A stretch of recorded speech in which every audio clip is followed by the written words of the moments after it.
Hello.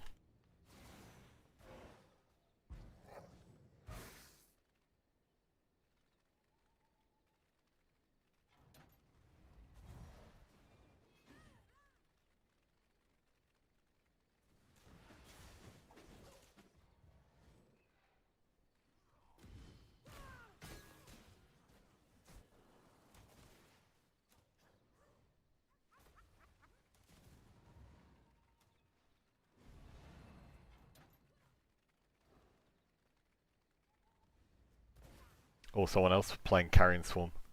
Count! Wait. Is Count... He's playing the same build!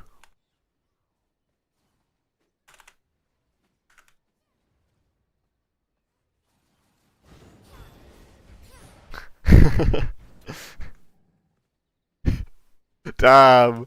Count was on it already. He knows. Hey Peter, how's it going? Uh...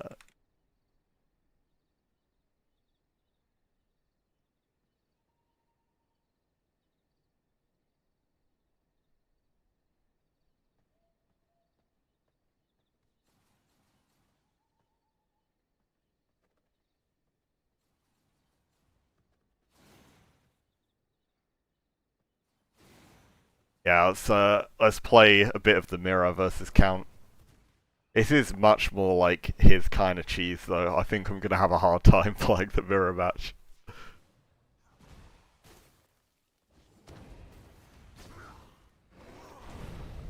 Beam works too, to be fair.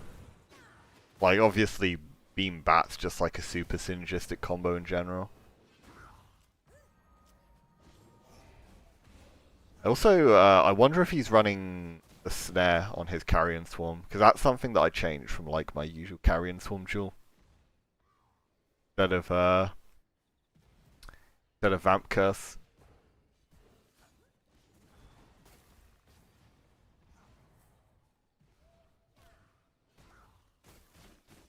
Yeah, it's a funny coincidence. So I hadn't seen Count playing on this build at all.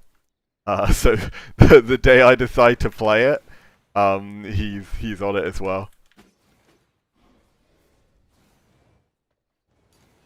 Ah, crap! No, what am I doing? Oh, he messed it up. Wait, I was slow on my swaps there.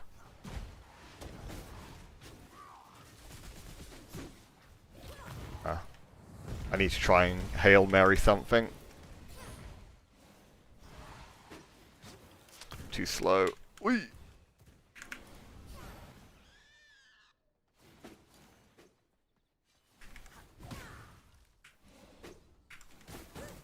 Oh, he didn't dash in time.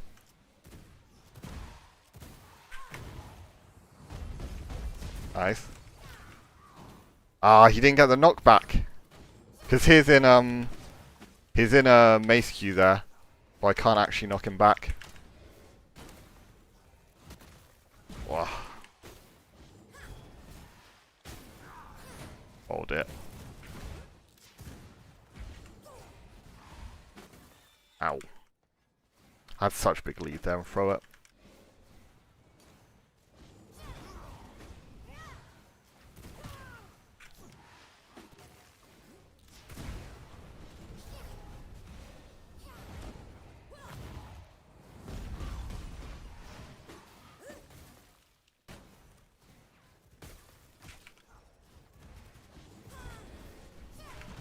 Nice. Oh no, he wants... Okay. Oh, he does get the freeze though. I took more damage there because I didn't get hit by the stun. He had the same idea as me here. Oh. He is oh. He's doing the snare duel on his Carrion Swarm. Instead of the since the what's it called, can break combos. I kind of expected this, but yeah, it counts so much better than me at this build. Like, not even close right now.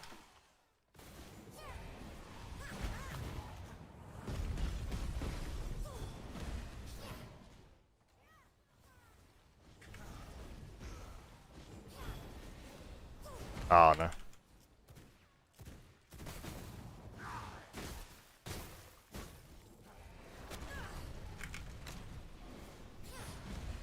Whew.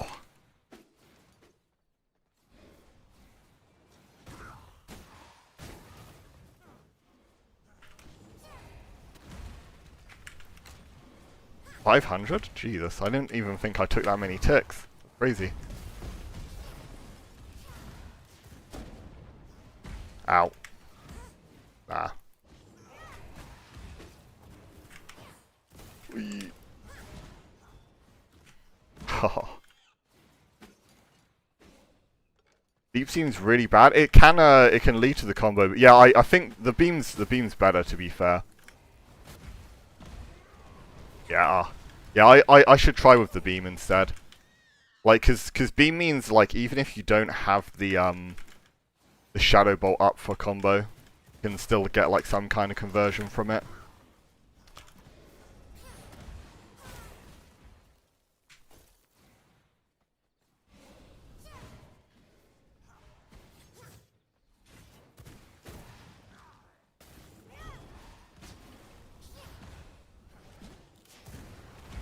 Oh, I should just beam back.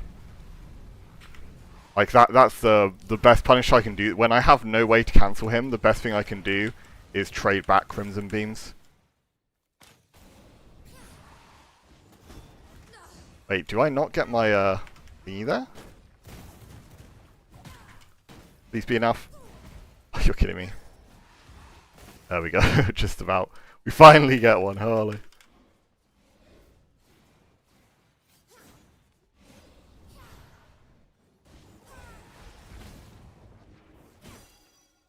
Oh, I don't have bolt in time.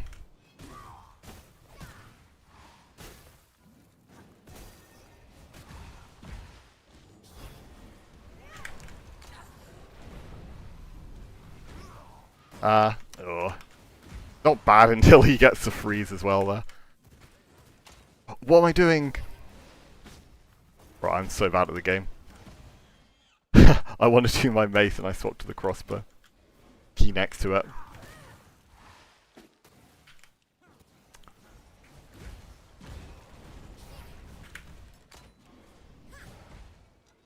Can I stop doing these crossbowies? Be cool. Ow.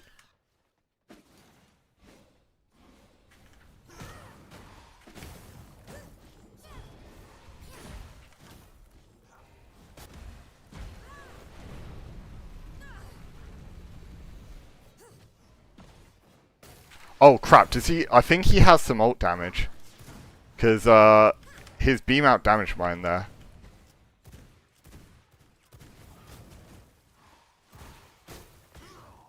Oh, come on. Reaper.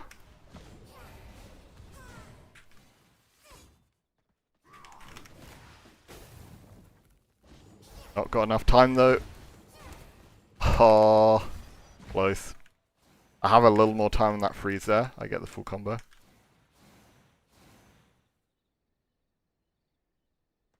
Oh yeah, what's the Merc Charge combo? Oh yeah, I see it.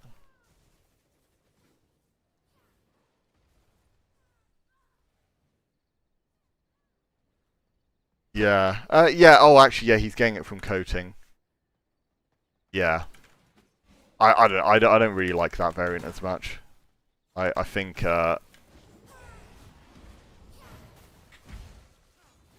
just the combo into beam seems like pretty solid. Especially because like this build can play max range like pretty well. Ah no. Good patience by him. I just need to... Ah, never mind. GG. Oh.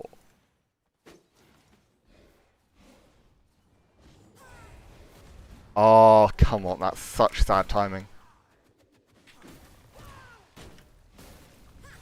I need to stay out of his range now.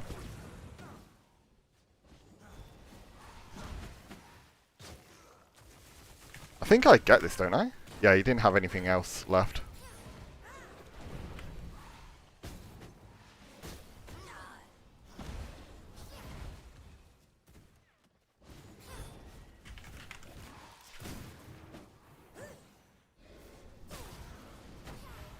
No. Second Shadow Bolt maybe kills at that health with the leech on him.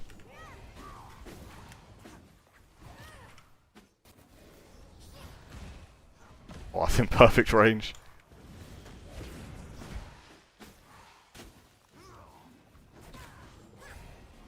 Ah, rough.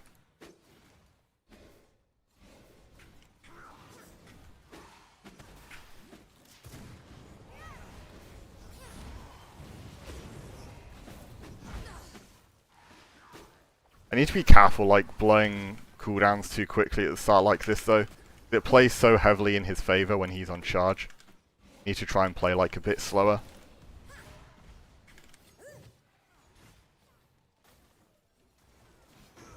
Most importantly, saving the E cooldown.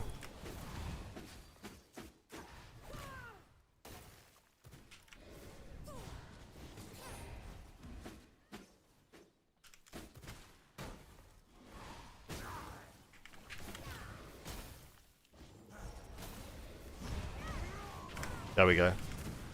So now he's playing down an ultimate. So his goal now is to try and not let me get space so that I can get the beam off. Which you did quite well there. If I don't get hit by that swordy, I win the fight.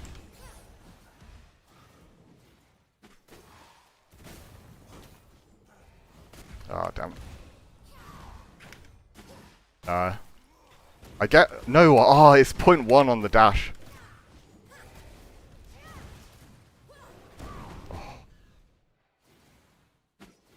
See, this is where the leap's actually a lot better as well. Like, versus the Merc Charge, I can actually spend my E a lot more freely.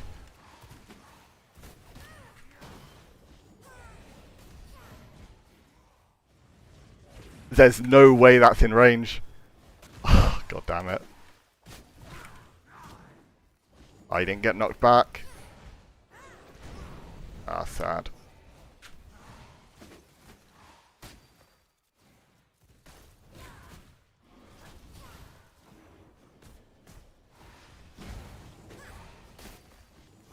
Oh, nah, not quite. How would Lance compare to Bolt? Bolt is basically always worse than Lance. That's always been its main struggle as a spell. But the one upside, I spent my E. The one upside that Bolt has over Lance in this situation is it very like directly gains damage from the Carrion Swarm, so it is a harder hitting combo.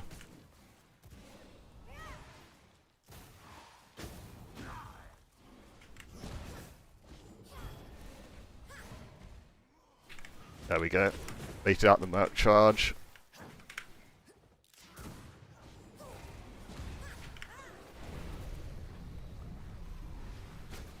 Wait, I am doing so little damage with Beam. What the fuck? Oh, it's because he's spamming Mace Q. Like, the knockback doesn't work because he's doing Mace Q. And he's doing that deliberately. He knows that interaction. That is, like, so frustrating.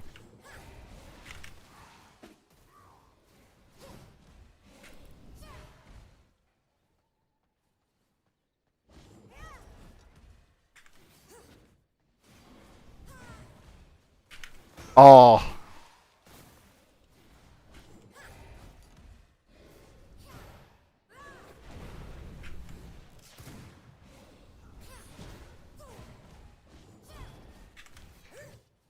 I should just play max range into him more like this though. There we go. Much cleaner fight. I lost so many well in a row there. Might be the two worst blood spells.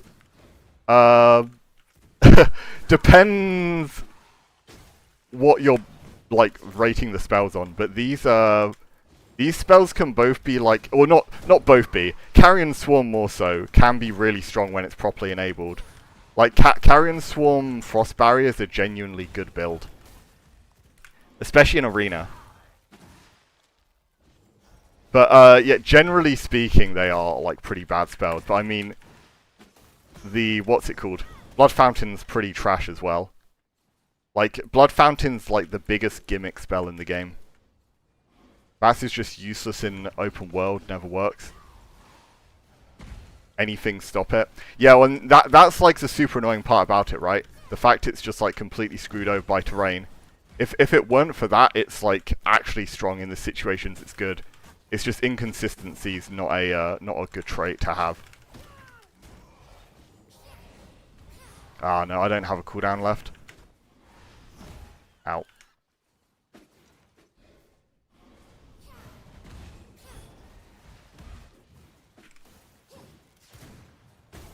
I just need to not dash so he doesn't get given a merc charge.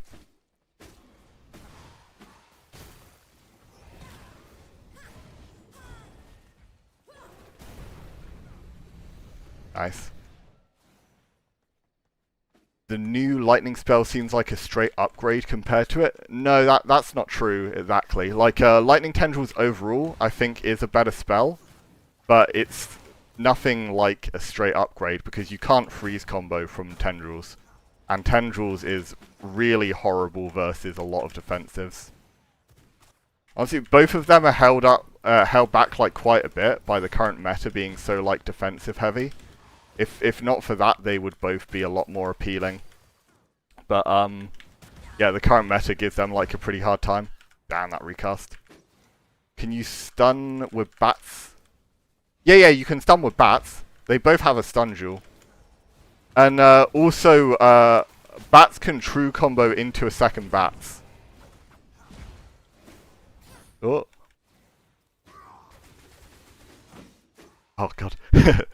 Notice you uploaded shorts of me on your channel. Guess I'm celebrity now. Oh, which one was it, Sarah? Was it the recent one with the like max physical artifact sword thing?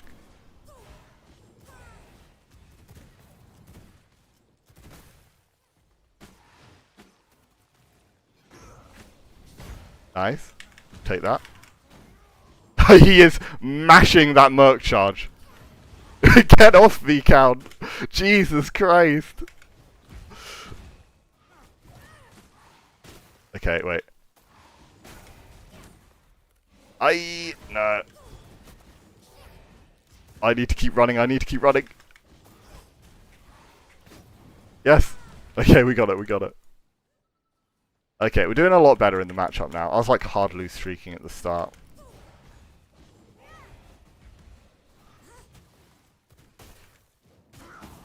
I think the fact that I just need to play around his merc charge makes it like a little... Ooh. Wait, was that true? I tried to dash out of that.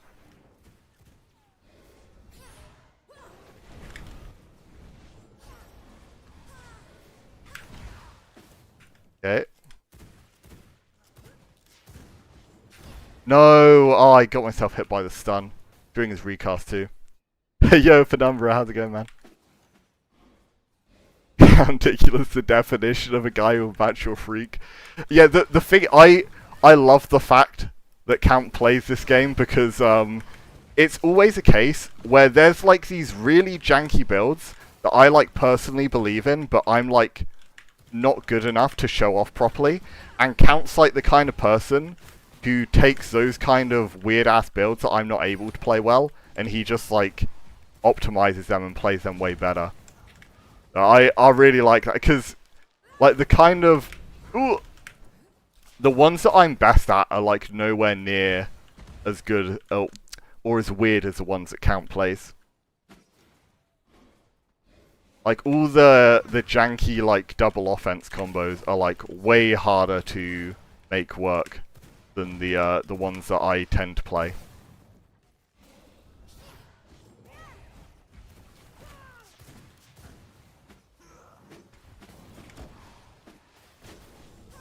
I can't use E still. That's why.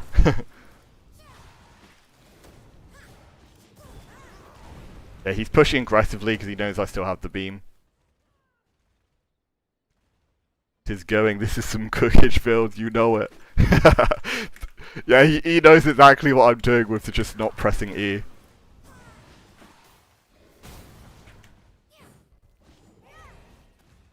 I need to back off because once again he has the charge. It recognizes I've used every cooldown.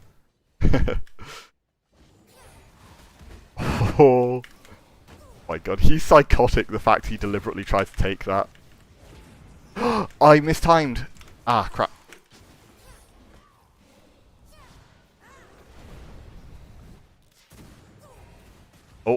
Yeah, I might have got hit by the sweet spot if I didn't iframe there. Needed to cancel out my beam early. Oh crap, that's a freeze. Big damage. Okay, dodge out. Oh, what? Oh my god, he caught me off guard. I don't know if I got time.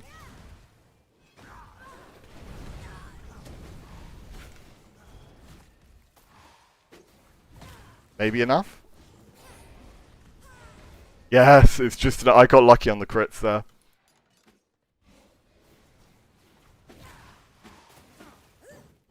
Okay, that was really greedy of me. Take a combo back, but hey. Oh, I got my combo too, we're fine.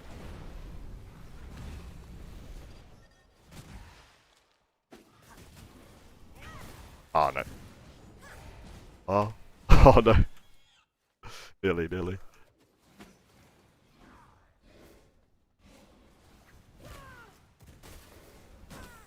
Ah, come on, I need to stop giving him like the coating combo at the start.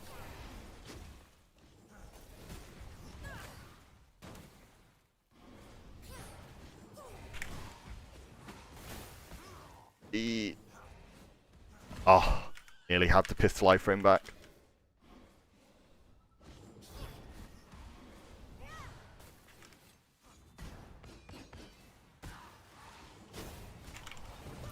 Okay.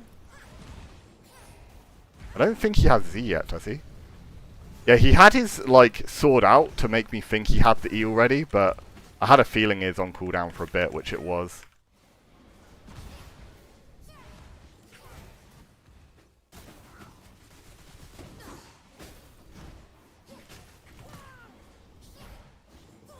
Oh. No! What a fear a dream.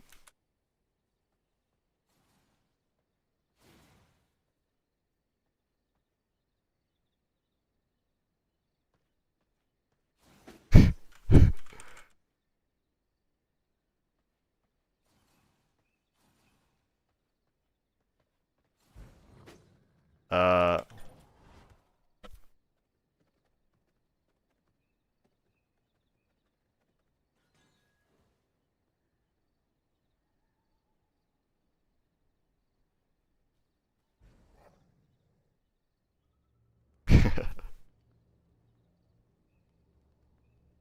in...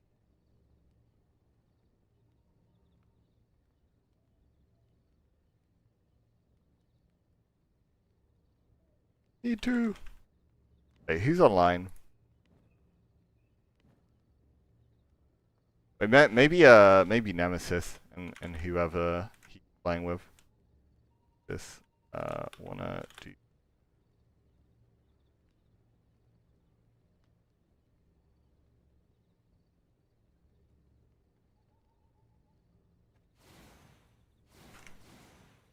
He might just be busy playing 1v1, so.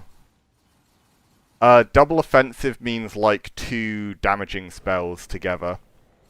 You have defensive spells, offensive spells, and you have double defensive builds, double offensive builds, and just like the standard single offensive.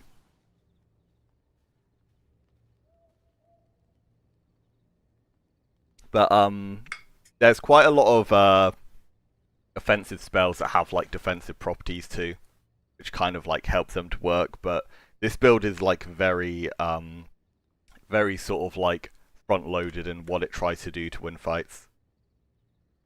At TP2.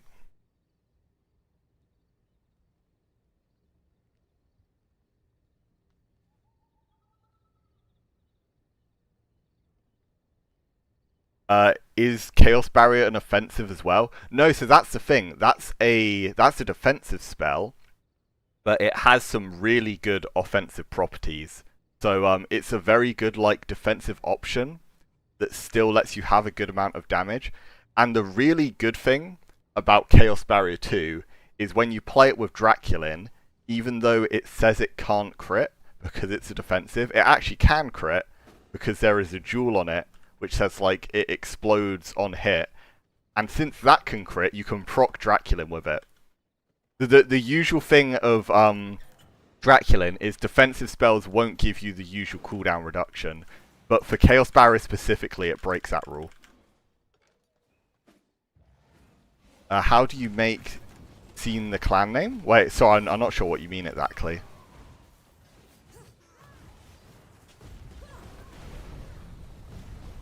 Oh.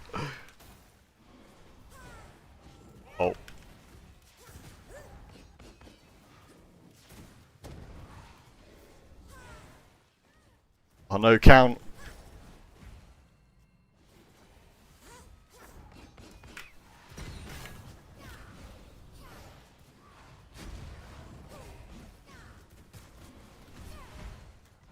Oh.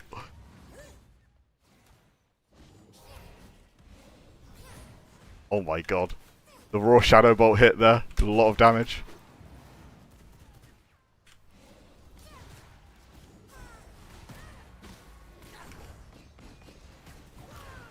Oh no. I don't fancy the 1v1 here. What?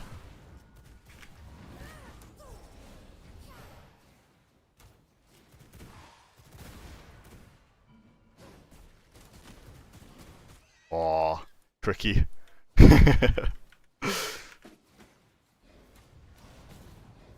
Oh, I think when you use the .inv command, it does like the clan name automatically. Oh my god, he's going for it.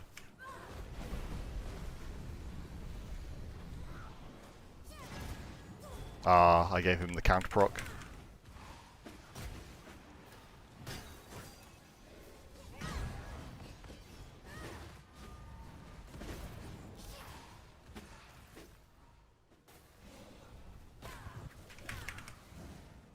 Oh no, he cleansed. There we go, we got it. Oh no, I'm down to the 1v1 again. Versus Nemesis. Oh, messed up. There's no way he gets that during my... Oh, what? He has that back already? There's no way. I didn't think he already had counter. Crap.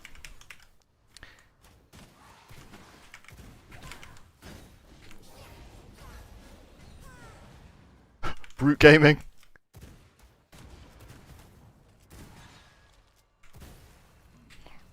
I know.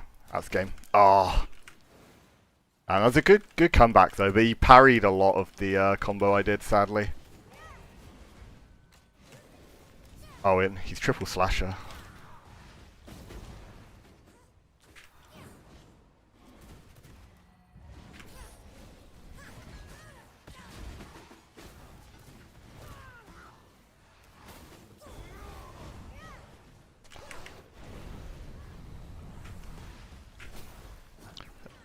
That hits. Oh, crit.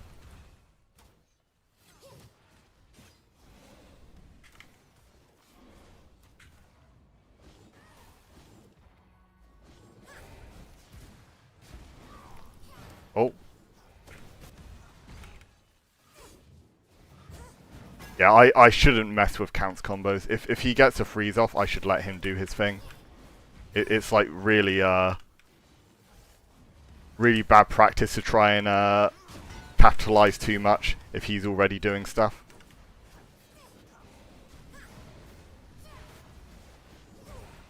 There we go.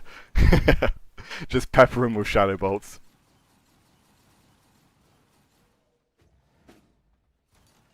I noticed that, wait, Bloodright and Cold Snap can spell crit? Oh, I guess maybe Bloodright from the daggers, right? Surely not like the main hit of Bloodright can. That's so messed up if it can.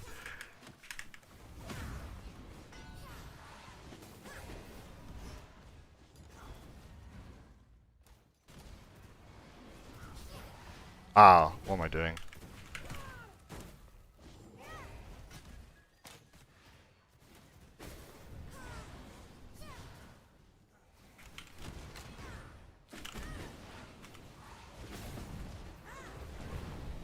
No! Oh my god, they both leapt on me the second I pressed that. That's messed up. Yeah, Nemesis is quite healthy this time, so we need to be like really careful. Crap, he gets that too. Okay.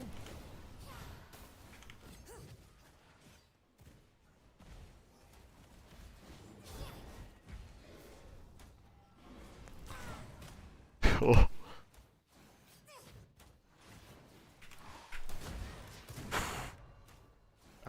The snare.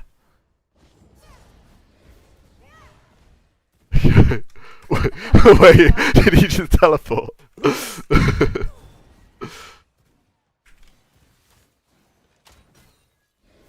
Oh. Oh wait, he used Q. Oh no. Oh no, come on. So hard when you get to that health. What kind of voice comms do you guys? Usually, I mean the main. Oh yeah, it's this one now. Ah, good. The main comm that I do when I'm in a combo, I say like don't hit, or something along those lines, right? Oh, nearly. Could have got the double shadow bolt. Yeah, it's like leave him or don't hit. If you want to get a combo off, then you basically say just don't touch them until you finish. Because it's so easy. Like even if you're on comms with someone, to just get like complacent when it comes to like yeah, messing up someone's combos. It's so easy to do, even if it's someone you played with a lot. You need to be like really used to the build they're playing. For example, like I played with Biscuit a ton, but I was kind of messing up his combos when he's on Frost. Just because like I'm not used to him being on Frost, right? So it is just like a bit different how I should be playing around his combos when he's on Frost compared to when he's on like his polarity shift builds. Because I was on like the Aftershock Chaos Barrier, and I'm usually the one who's playing the Frost spells.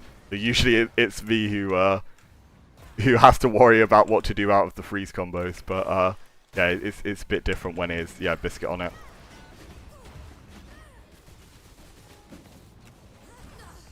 Bro, can I play the game? Oh.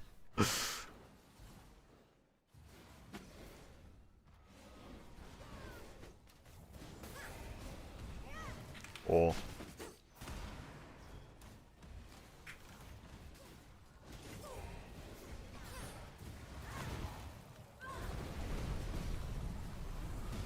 what? Thank you.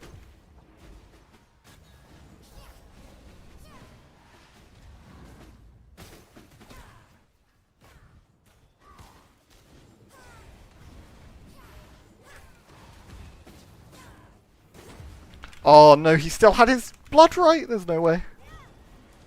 Ah, he got hit by the stun though.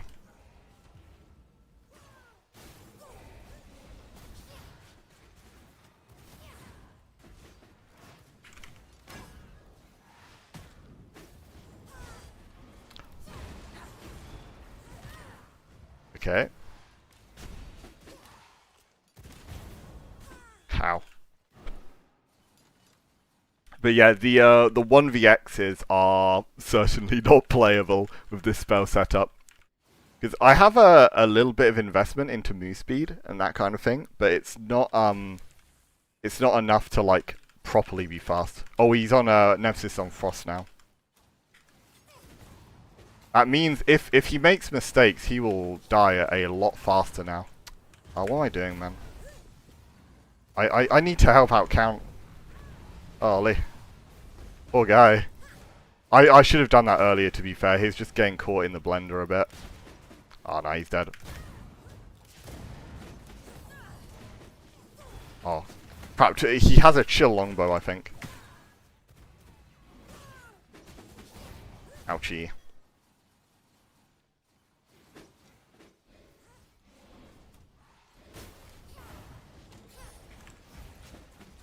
Oh, my bad. Fuck.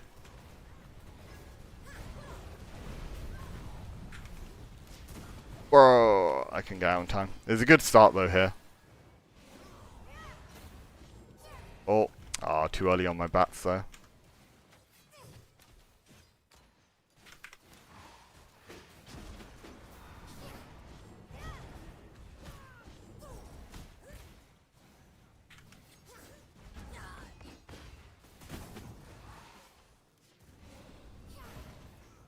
Okay.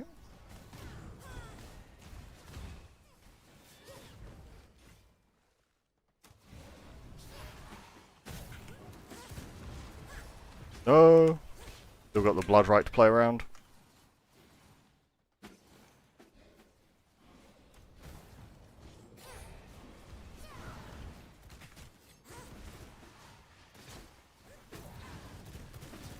Ah, come on.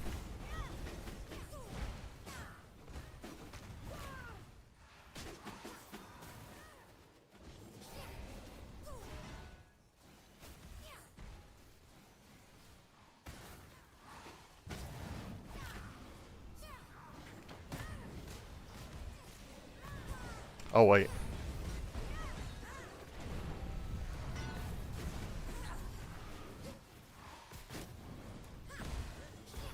Ah, okay, I can't get freeze comboed now. Trouble is, I've not got a way to cleanse yet. Yeah. Bro, this freeze was still on me too. That's messed up. Yes! We got it, we got it. K and L are bound to mouse buttons. Oh. Okay, he had to use leap defensively there. I managed to just about avoid his freeze combo too. Both their leaps are down, so if I get the opportunity, I can get a really big beam here. If I position behind count, I can just play for that. Okay, he got a freeze on me, but I got a decent amount of beam off. Doesn't know where I am.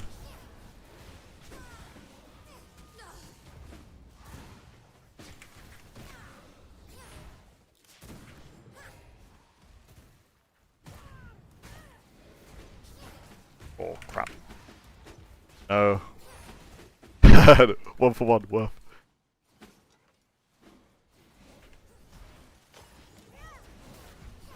Oh, we got the raw hit there. It will always be more damage if I hit like a raw Shadow Bolt compared to one out of a combo, because there's no Bastion buff active.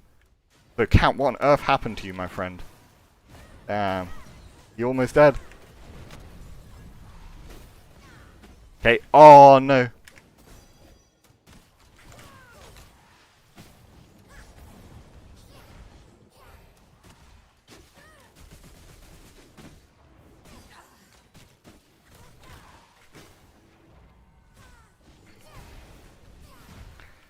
Winnable. Ah, this combo's too much actually. Oh, if I get the stun from that, it's close. Close. They play real. Yeah. These are good players we're against. And I think Count's quite new to this this meme combo as well. So, oh wait, he's playing block now. I see it. The block actually has a good matchup into leap. Makes a nice difference from the beam, which has a really terrible matchup into leap. Like, it's the worst matchup possible for beam to play against. My God, that wasn't even the full hit, and I was hitting for a lot there.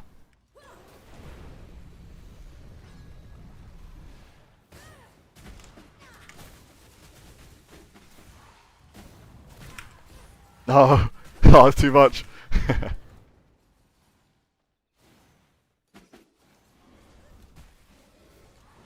Hey, come in hall. Yeah, doing good, thank you. Come in how, sorry.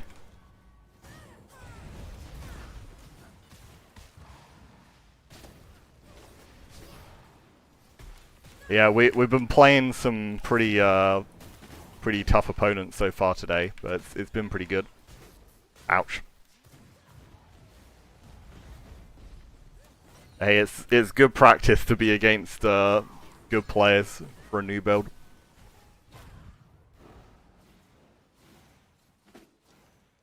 But yeah, I gotta, like, this spell setup's, like, really, really hard to play, though.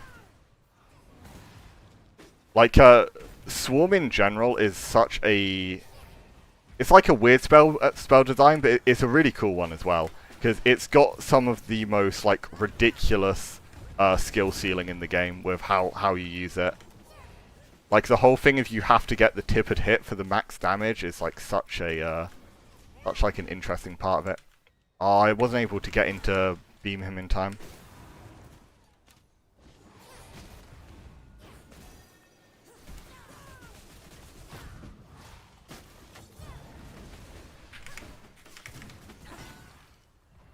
This time I get froze.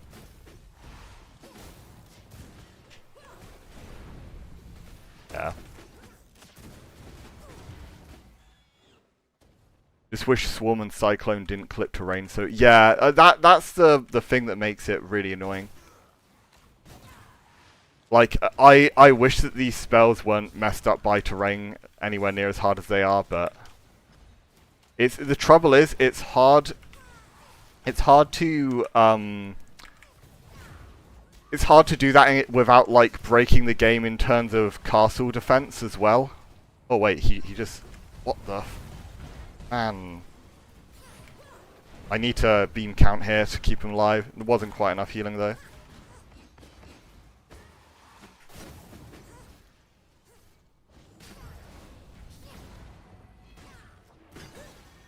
Winnable, dare I say? No, I just get comboed here. You see me. Tried it and I didn't like it at all. It feels it's too hard for not big enough for... oh, what, with the Carrion Swarm, you mean? Yeah, that's kind of fair enough. It is, like, super satisfying if you stick with it a bit, but you are going to make life a lot harder than if you were to just play Frostbats, which, generically speaking, is just so much better. Oh my god, good damage.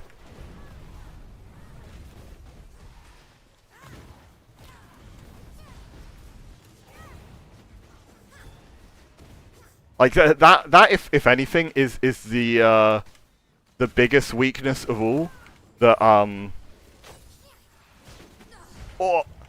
that Carrion Storm has. It's just the existence of Frostbat just completely overshadows it. Because if it wasn't for Frostbat being so broken on the current patch, and probably if it wasn't for Chillweave existing, because Carrion Swarm doesn't really make use of Chillweave at all. So if not for that, then it would, like, actually be a pretty meta combo in Arena. But because Chillweave is so broken, it's pretty much like the off-meta counterpart to just the standard Frost build. I just need to try and play completely safe now.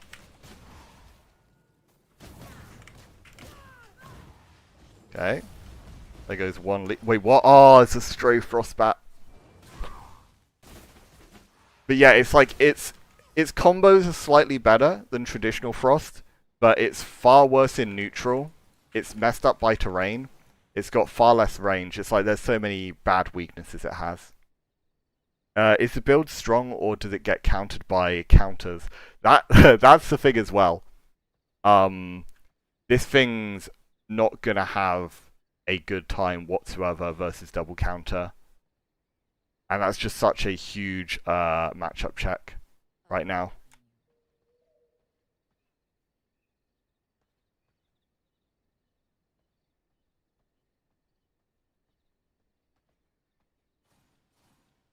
Oh.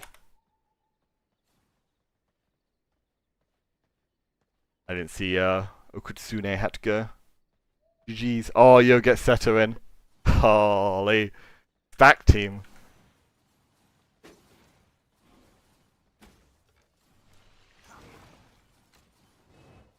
Oh, Bokeh, was that you?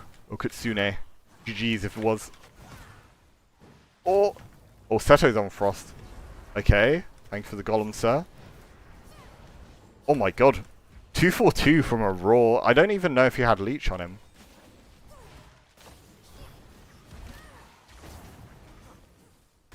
No, he got it. I don't have anything up. Okay, I'm just about fast enough.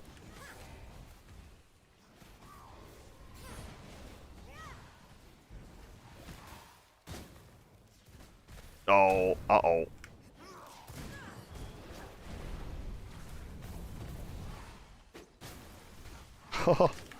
No. Oh, you're just yeah. So I wasn't sure if you were the guy who's just in, because I've often have people in chat who have played on the server as well. Yeah, no worries.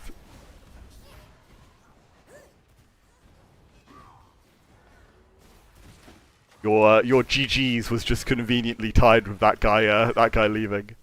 3-3-1 on that Shadow Ball. That's pretty big.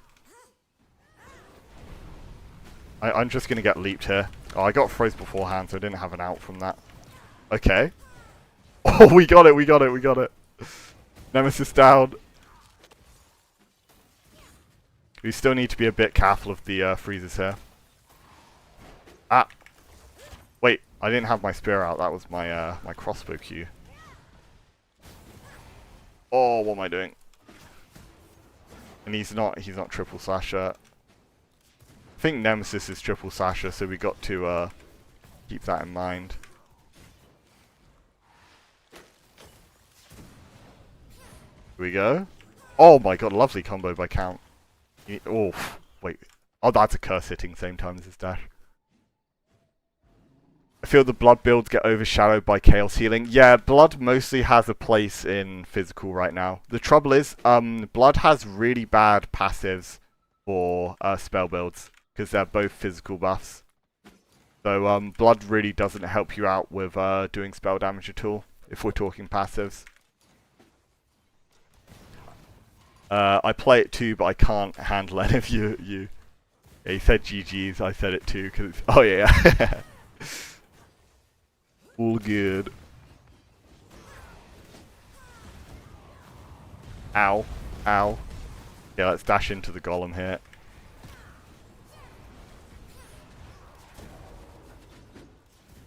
Yeah, I need to try and sneak my way out here. Wait. Oh. Oh no, Nemesis!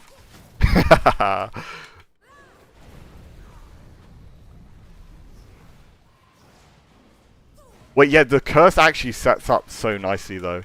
My shadow bolts.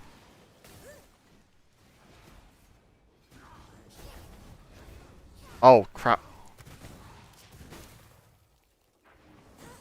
Oh no.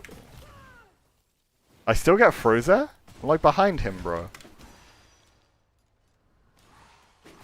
Oh, there's no way.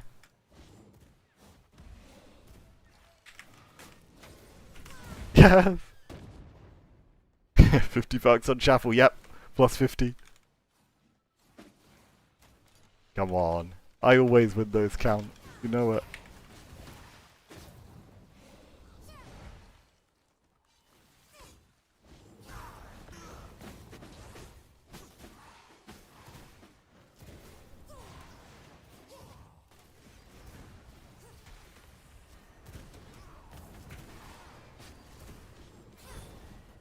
Ow.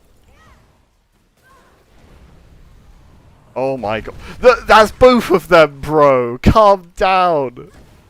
The second I press beam, they both consecutively did leap on me. Like, without delay. It's so toxic.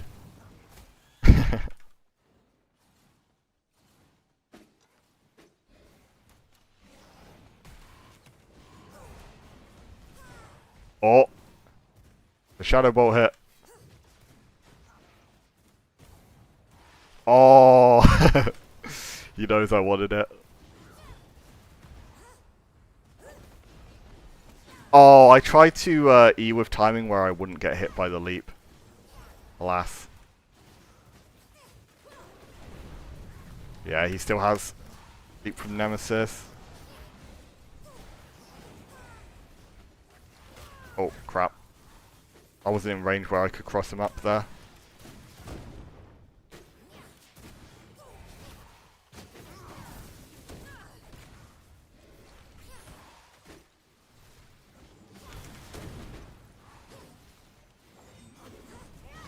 Okay.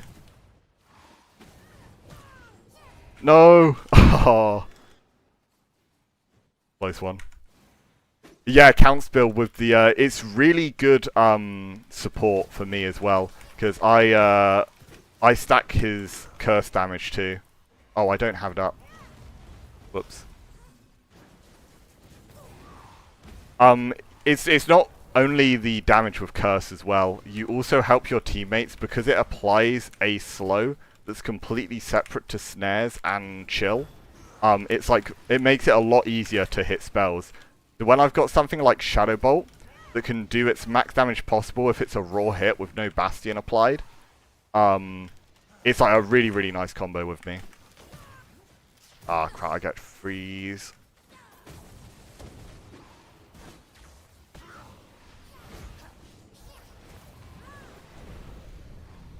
Okay. Nice. They might have not had any of their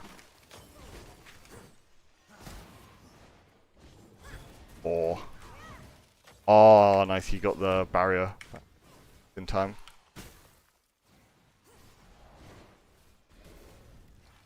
Damn it. Okay, that's rough.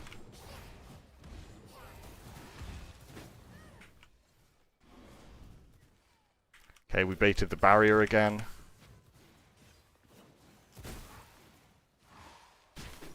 Ah, crap. Oh. Oh, no.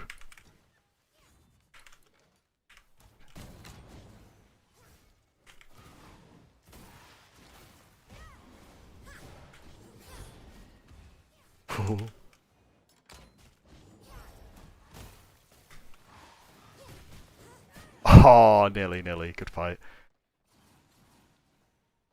It's funny to see Nemesis still poking so much with crossbows, Drax Scholar. Yeah. That's why I always say it's like really hard for a Fizz player to play spell builds and vice versa, because they've got like habits that you're sort of forced into that are completely like separate to each other. So you can usually kind of tell when it's a Fizz player playing a spell build and vice versa just because of like how they overall play. Because there are some habits that are just so difficult to change. But to be fair, like Frost is like a hybrid build, so you do you use your Fizz stuff a lot more than usual. But yeah, he autos a lot considering.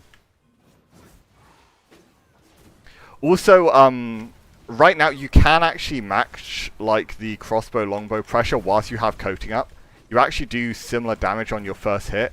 It's just if you, oh my god, if you end up taking like more hits after that initial one, then it's gonna end up being like quite bad for you. It was just like a lot worse in extended trades is like the big thing for Scholar.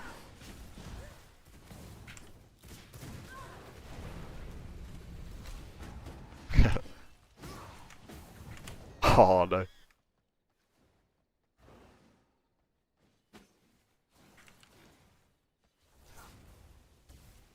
You mean like your swordy spam? Yeah, I mean, swordy spam, funny thing about that as well, swordy spam is something that's at its best in a completely different archetype of physical. Because physical has the two archetypes. You have the high attack speed archetypes, where you play around your ranged weapon a lot. But if you're playing, oh my god, if you're playing a low attack speed Fizz build, then your ranged weapon actually isn't very good. You're effectively in the same spot as if you were playing a spell build, and in those cases, doing stuff like swordy spam at max range is where it's a lot better. Because when you're like max physical and max weapon skill power, your swordies become much more scary then.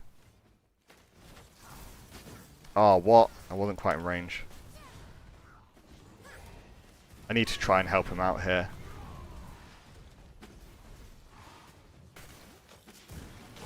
Ah, too many frost barriers. Too many cooks.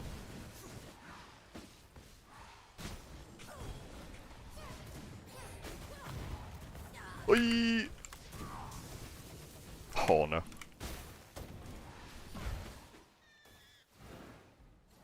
Shadow Bolt? Well, this is curious. Yeah, there are very few combos that enable Shadow Bolt right now. And we're trying to find them. But this is one where Shadow Bolt does have a use case.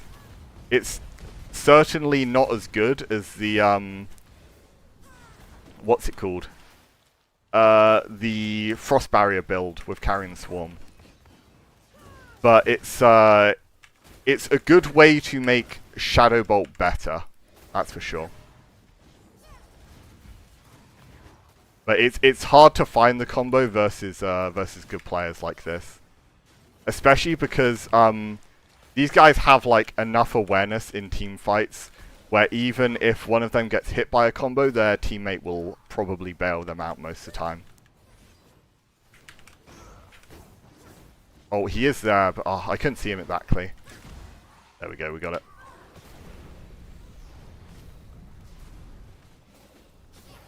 Oh my god, 2 Shadow Bolts back to back.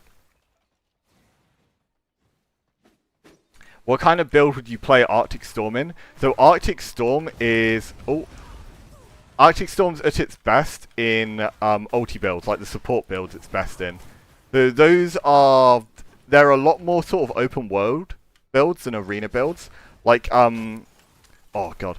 Arctic Storm is a lot worse if you play it in arena. But play it in open world with Mutant Scholar, it is really, really strong. Like with Wisp Dance as well, like it's very strong there. Hopefully he doesn't know I'm here. He does. I had no cooldowns left, so I couldn't get out of that. What do you think is the strongest build in open world? Corrupted Double Counter. I think Corrupted Double Counter. I think... Oh yeah, Lightning Ball Polarity Shift is up there. Void Polarity Shift is up there. Also, I think the Aftershock Chaos Barrier one is like ridiculously good. If we're talking like Mortium especially, it gets a little worse in Raid, but it's still really good there. But in Mortium, I think that is genuinely one of the best builds in the game. And I also think it has a winning matchup into Corrupted Double Counter, which is very rare. Like, there's a lot of things that can, like, arguably go even with Corrupted Double Counter, but having a winning matchup into Corrupted Double Counter is a very different matter.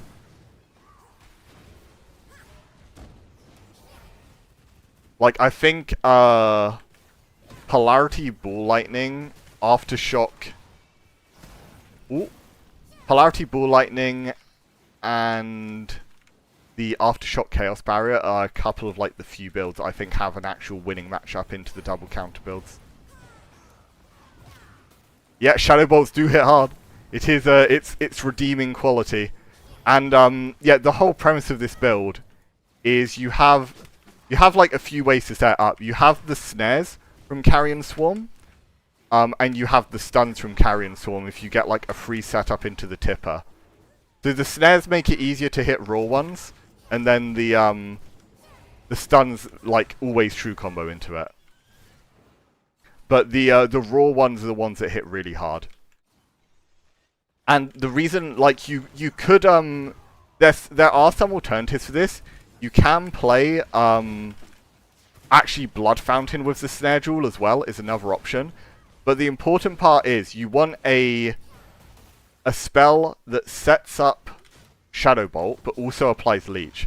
Because the way you get max damage Shadow Bolts is from having Leech applied too. What is Seto typing? Okay, it's fine, it's fine. Oh, ult for ult.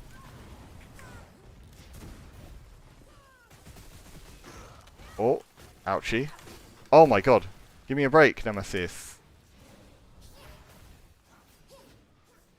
Alles Nemesis. Oh. Oh, nearly. I kind of messed with Count's combo there. But yeah, this is kind of bad. Like, we're both in lethal range at this health. Or, me not quite so much, so I should probably be the one to play aggressive here. There we go. Shadow Bolt is doing 80%. You rarely ever hit Carrion. No. So so that's like Aftershock. It would be doing a similar thing to Carrion Swarm, but it's not applying Leech. I'm rarely hitting the sweet spot of Carrion Swarm, but I'm very often getting the Snare and Leech application, and that, like, in this build, Carrion Swarm's the support spell rather than the carry spell. Like, if you're playing Carrion Swarm with Frost Barrier, then Carrion Swarm is the carry spell. It's all your damage. But in this one, you sometimes get the sweet spotted Carrion, but more often than not, you're using it just for the snare. Can't you rely on weapon coating to apply Leech? You can do, but I'm basically doing like the reverse of what you're saying about, right?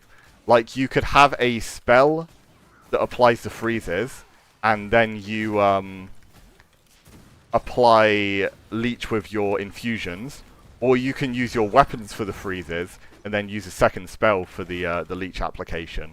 So I'm just doing it the other way around. Oh my god. But yeah, you could also play like Leech Whip, especially would be really good setup for that. And yeah, you don't want to run coatings. Like, blood coating is horrifically bad. You lose so much damage, and you potentially just keep giving them heals. It is like the worst coating by a country mile.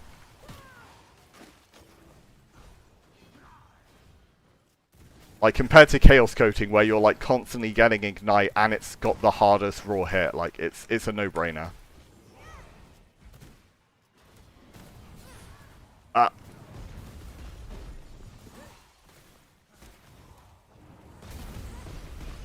Oh. I tried to wait so that the fear would go off too.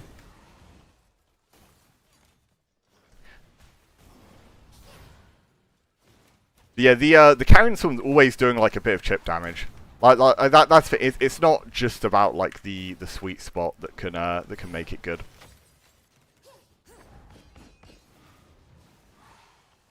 At the end of the day, it's still like it's 50% spell damage like per bat that hits, and that's not even considering like you have the AoE at the end. You have if you run the dual crit, you have the Vamp Curse.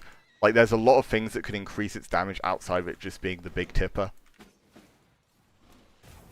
Could Bloodright Invis be a decent setup for Shadow? Yeah, it's always been like a fairly reasonable pairing. The only trouble is you have to get like a lot of raw Shadow Bolt. Oh my god.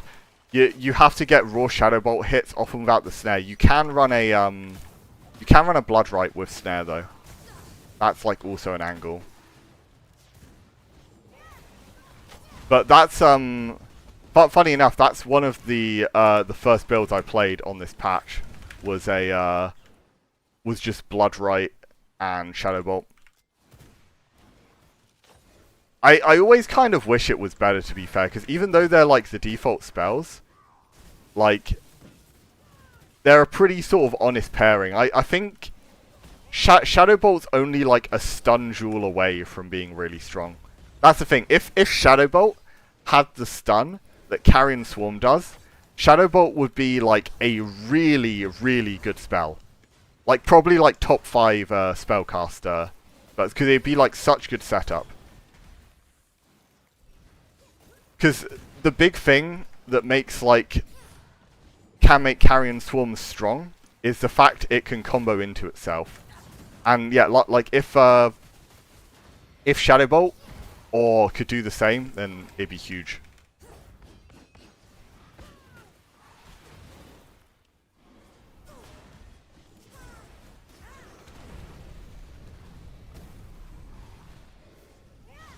There we go. Classical vampire revamped. We call it the traditionalist. Yeah, like, genuinely, I think it's one of the builds I've had the most fun with. The only reason I wouldn't play it more is because I feel like I am working so hard to like win any fights. Like, it feels so ridiculously honest to the point where I'm like, I need a more scummy way to win. I need a more cheap way to win.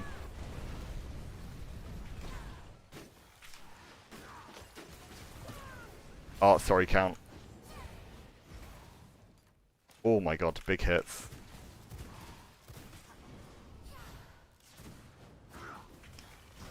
Oh, he is so lucky there. That Macy goes off, he's big dead.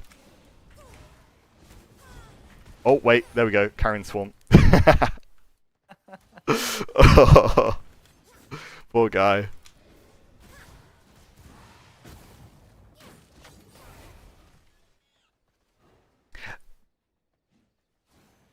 It's like playing Dark Souls naked with high level sword and no Souls level. Yeah, that's the thing. You are playing your starter kit after all. Like Shadow Bolt Bloodright is the starter kit of this game. Oh, Count, save me. Oh my god. Get me out. No. Ah. Oh my god. I kind of got out. I'm so dead though. Oh. I popped Beam to try and start like life stealing through, but I was always going to be pretty screwed in that situation. Maybe the play is to be patient and play around Count CC. They are not going to let us be patient. Like they are playing builds that are very like incentivized around being pretty aggressive.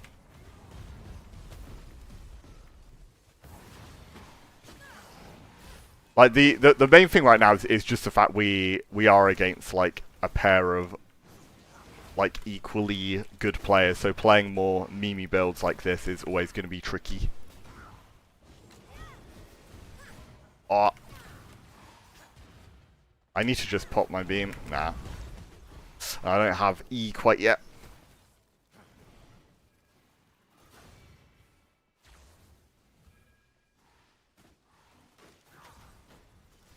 Starter kit with some boss jewels. Yeah, that's the thing. It does help, and Shadow Bolt actually has half decent jewels. Like, I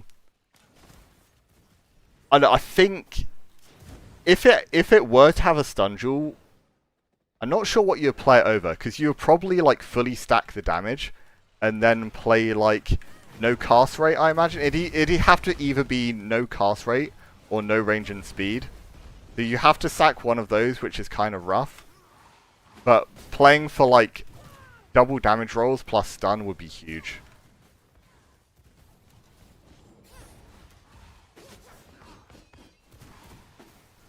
But I feel SLS almost deliberately makes Shadow Bolt worse because of the fact it's default spell.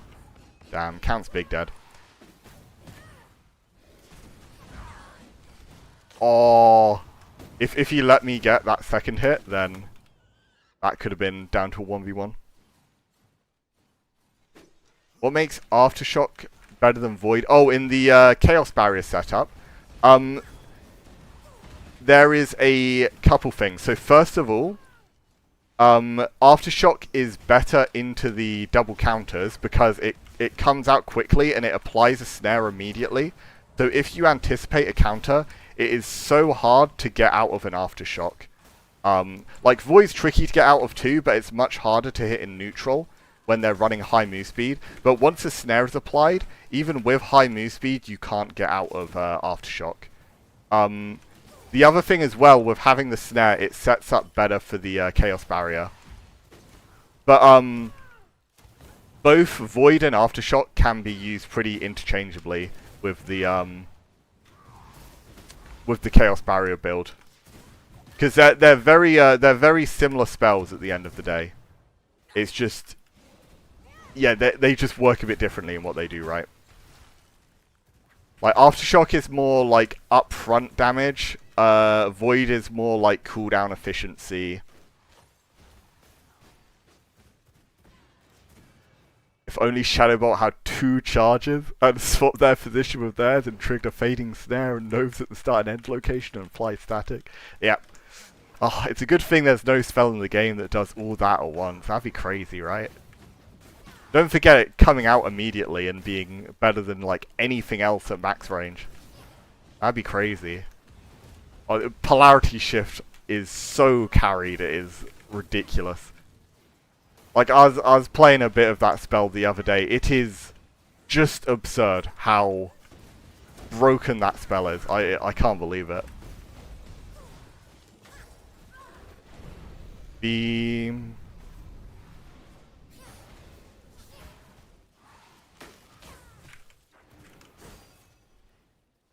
Okay. Ah. There it is, there it is. Oh, nice. Good combo count. And gave you iframes, true.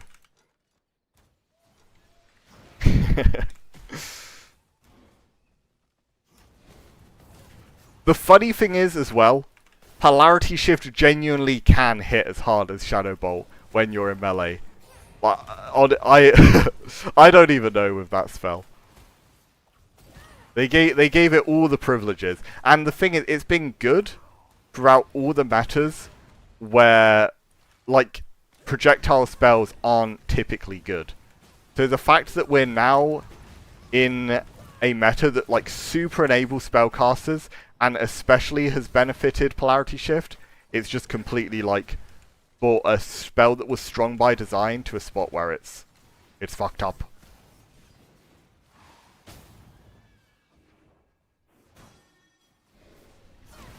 Or I could have left that for longer. I need to put more respect on Count getting his full combo there.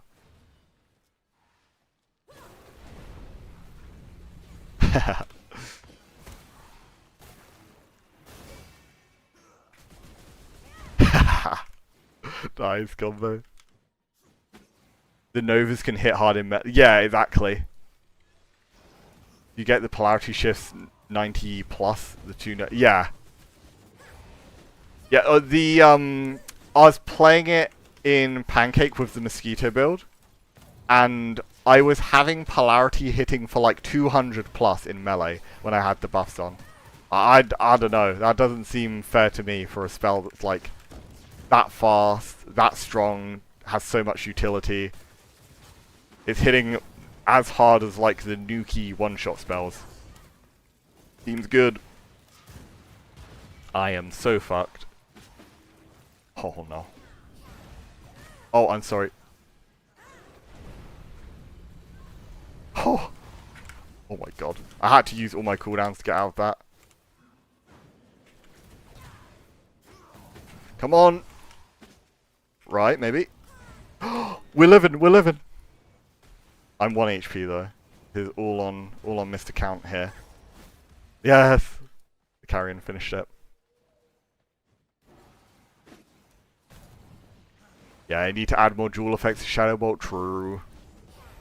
Yeah, I can't help but feel like Carrion Swarm robbed Shadow Bolt of its stun duel. Because I always had the idea that, like, oh, it'd be nice if Shadow Bolt has had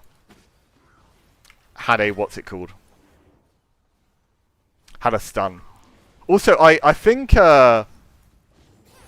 maybe it'd just break the early game, but I think that Shadow Bolt deserves to just have a snare just baseline. I think it'd be kind of fair, to be honest. What, that wasn't in that wasn't in tipper range. Oh wait. His crossbow shot kind of benefited me there. Wait, he's used that? Wait, he doesn't have a second free spell, does he? Oh, he still has his ulti. To be expected. Can I cross up his barrier? Oh, there we go. Should be game? Yeah, nice. Double crit too.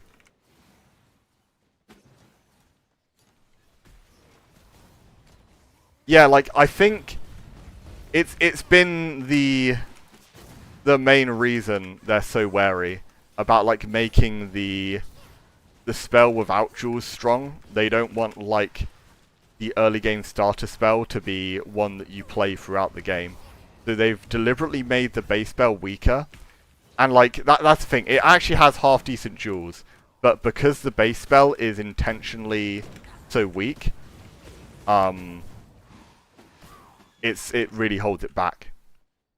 Although the thing is, yeah, I was just on that train of thought, and it's funny you say that, Smug, because immediately afterwards I'm thinking, like, I say that, but Bloodright is then a thing, and Bloodright then remains one of the best spells throughout the entire game. I think, yeah, it's weird actually. Because, yeah, Bloodright has no business being as strong as it is by that logic. So, you know what, maybe that doesn't actually work. Nice. That beam value was huge there. Count would be big dead if not for that. Cool. Okay, let's try and get a snare set up with Carrion first. Oh, we get a freeze into Shadow Bolt. Big. Oh, okay, this is a little scary though. I need to kind of play as bait here. Oh, lovely iframe by Nemesis. Yeah, you played that well. Please. Seems that the further we get into the game, spells can do multiple things at once. Yeah, that said though, the new batch of spells isn't actually that crazy. I think the spell design was at its most broken when it was like Gloomrot on 1.0. In terms of like mechanically, what spells did, they were like super overtuned. And the thing is, like, the new set of spells are really ambitious, like mechanically. But they have like so much jankiness that they're like awkward to make work. Like, I think they all have like these weird spots, but it's hard for any of them to be like meta staples just because they're kind of janky in their design.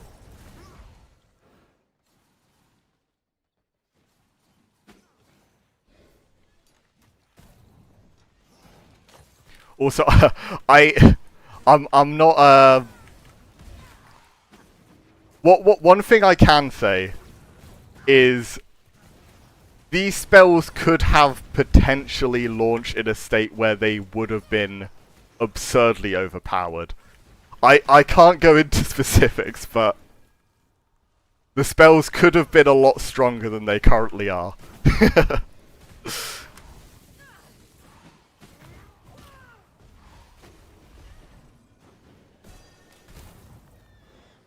Like, say what you want about like SLS, and their like balance changes after updates, but they really do listen to a lot of feedback whilst they're testing stuff. There's always like some stuff that gets missed because there's like so much to change, but SLS are like really good in responding to feedback when they're releasing content. Wish Unholy Chains was meta? Yeah, kind of. Although that's one of those spells. It probably would be insanely toxic if it was meta.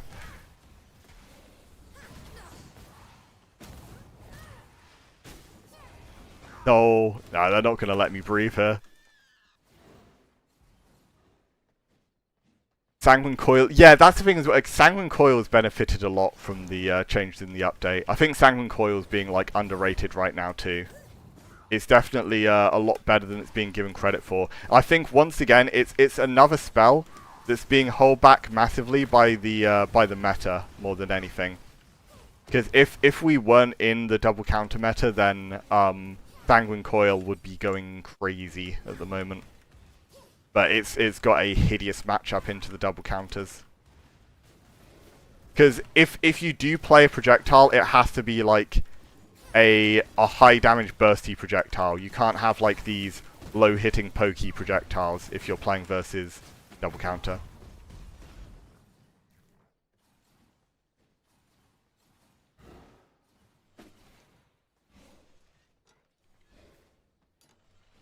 Reign of Chaos. Yeah, funnily enough, like, one bit of feedback I get, I really was never a fan of the Reign of Chaos. I think that it's just such a, like, uninspired design for a spell school that already has, like, a ridiculous number of AoE spells.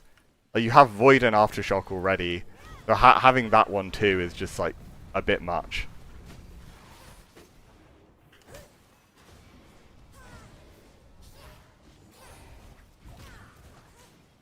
one idea I said about that I would have had on my wish list was actually for lightning tendrils to be put into the chaos tree as void tendrils, like something like that, because it'd be so cool thematically, like sort of void tendrils as a spell, and it's like functionally the same. And then in place of the missing storm spell, you have like some kind of barrier or extra defensive spell for lightning. I think that would have been so much more interesting, because I don't like Reign of Chaos. It's kind of a funny spell, but it just has like a complete design overlap with Void and Aftershock. That I don't feel like it's a very interesting one in the grand scheme of things. Seto is not going to let me play the game. I had to toss a coin there between if I wanted to finish Nemesis or keep Count alive. And of the two, I wanted to save Count. Ah, crap. No, I'm dead now. Oh, I'm very dead now. Ha!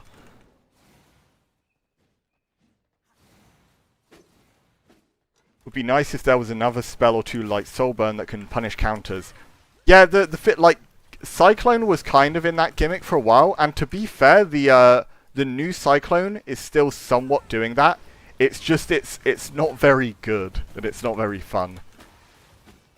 If like the current Cyclone was better, then it would also be filling like the Soulburn job. But yeah, I agree. It'd be nice to have more like anti-counter spells that aren't just like a straight up spammy AoE in the same way that like Void and everything is.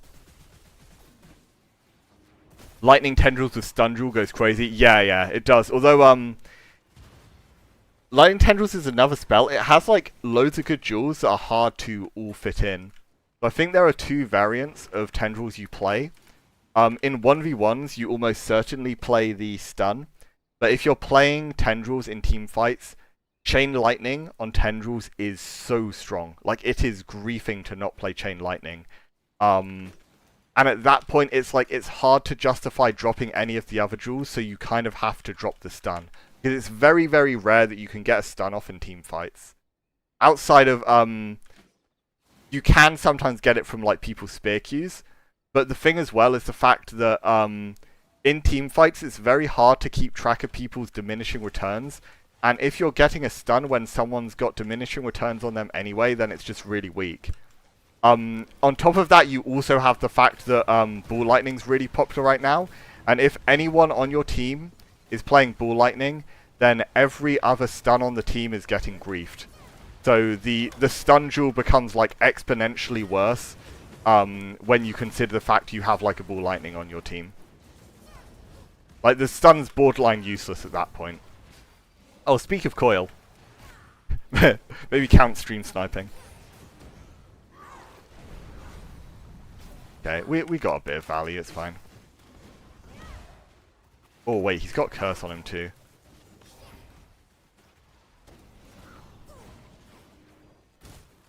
They don't know, they don't know. I need to launch it. Yes! Oh, come on! Close. Honestly impressive that there's even room for other spell builds to be viable when double counter exists like it does. Well, that's the like, the spell builds, like, have been the saving grace that have kept double counter, like, somewhat in line. Like, that's the thing, there's the two... there's the two, like, pick your poison kind of bullshit.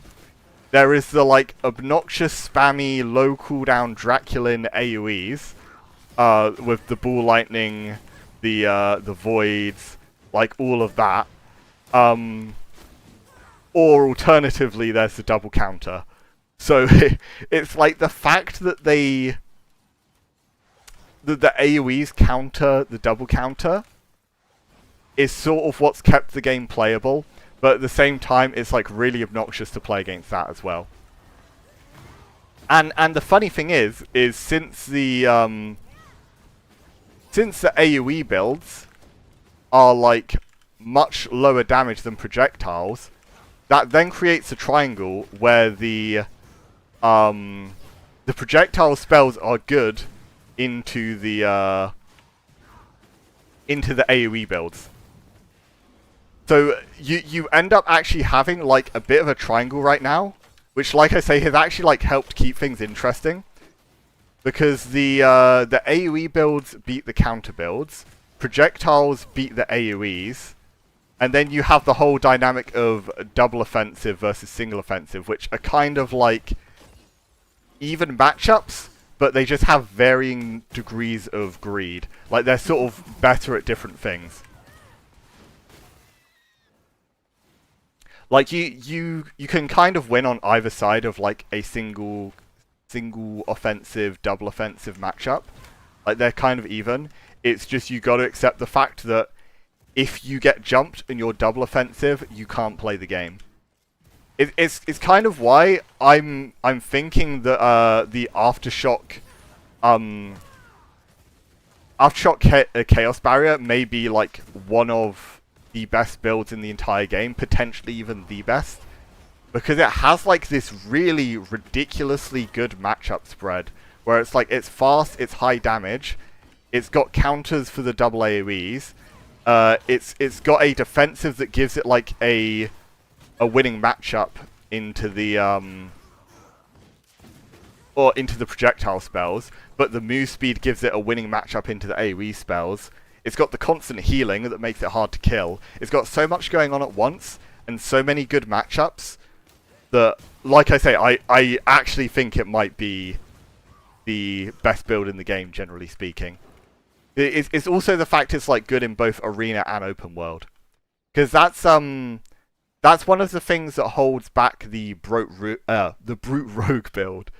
Because Brute Rogue, it is probably #1 build in arena, but if you take it into open world, it is so hungry for stats that it's really hard to get it online until endgame. And even then, it's at its best. It's at its best when it's able to like camp in an arena setting, because it's like really tanky.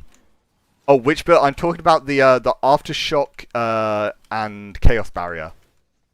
Like, it's just a really, really well-rounded build, and you can alternatively just play Void Chaos Barrier, but it's largely just the Chaos Barrier complements those spells so well, and Chaos has a really good passive, like the Renewing Flame passive, the jewels it has with Agonizing Flames. It's just got stupid sustain, whilst also just being able to take like a lot of stats that you can't usually get. Isn't that for... No, not just for raids. I'm talking like every form of content. I'm saying that build is good in arena, it's good in rifts, it's good in like open world in general, it's good at every stage of a wipe. Like, Chaos Barrier is a bit jewel dependent, but Aftershock, like, it gets better with jewels, but is decent before its jewels as well. So just everything about that build is really, really strong. And I started to see more people play it, to be fair, which is good to see, because, yeah, it's just going under the radar a bit. I did see a little bit of people in NA playing Aftershock as well. But, yeah, I think it's going to start catching on a lot more in EU from what I've seen. And if I'm ever, like, tryharding at the moment, I go to the, what's it called? I go to the Aftershock. As much as I enjoy spiders, it's not something I could comfortably play in an open world wipe, that's for sure. And also, it's like, even in arena, it's like so hard to make it work.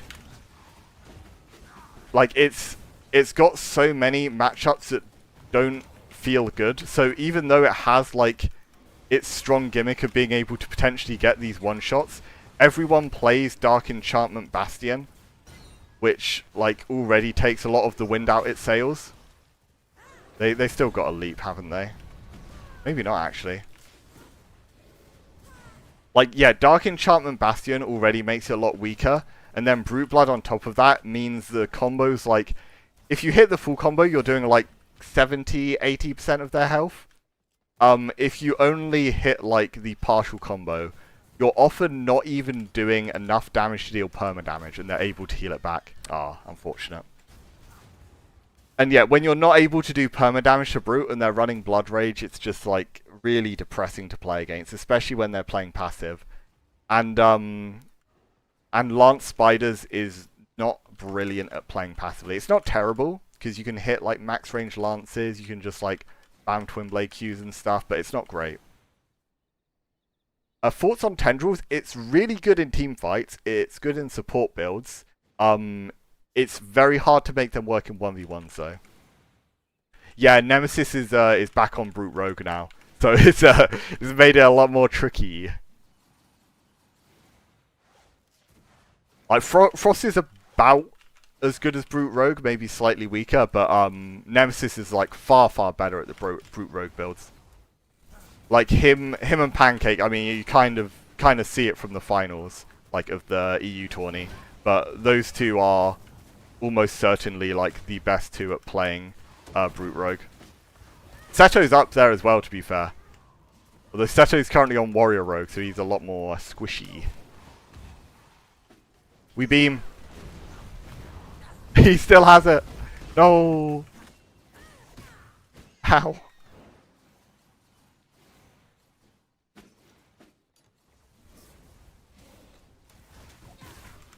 Oh, no. Okay. Got a little raw hit there. Ah, crap, he has this barrier.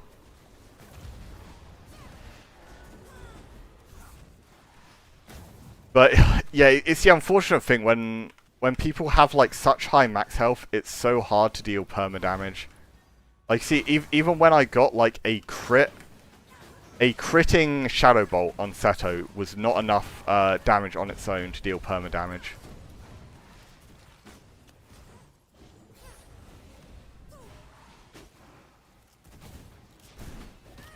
Oh, run away, run away, run away, run away. No, they're not going to let me.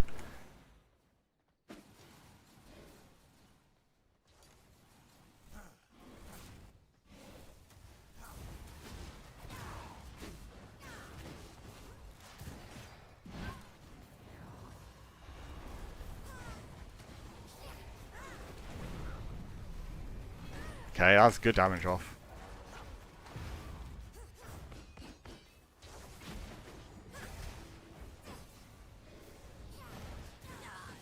But that is the trouble. Like, a raw Shadow Bolt hit does less damage than 3 Brute autos. So, I don't know. Go into melee, auto. Womp womp. But at the same time, like, the upside of spells have always been the damage they do out of combo setups. Whereas physical's always just been, like, really good raw damage hits. Good healing by count, but yeah. Whee!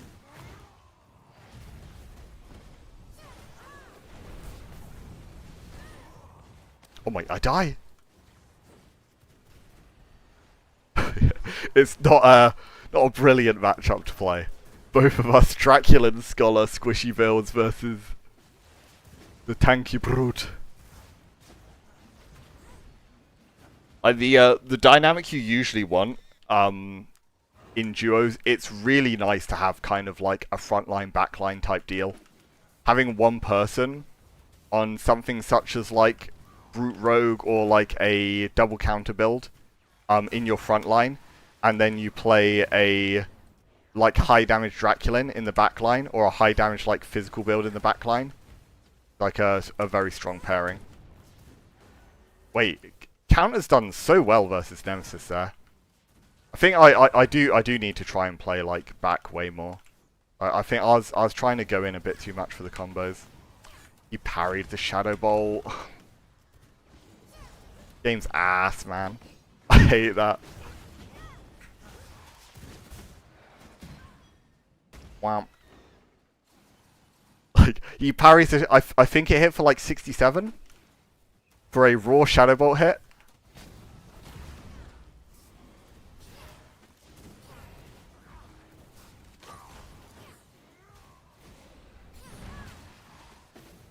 Or leave me be. Nice! To swap into the golem. Oh my god, my savior. Nice. Good stuff.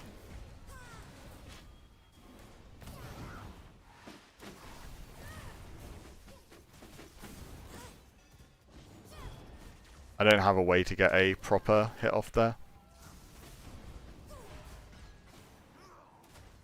I got a crit there, but once again it's parried. The crits make a huge difference to the damage as well. It's one of the annoying things about playing like Shadow Bolt or Lance too. The fact that you're so reliant on your crits to really do damage. Like the nice thing, if you ever play like Frostbat. Wait, what? Oh, I must have my cursor in the wrong place. It went like the completely wrong direction with that. But yeah, if you play Bat in comparison, you're hitting so often that like the crit RNG isn't anywhere near as annoying as it is with like Shadow Bolt or Crystal Lance.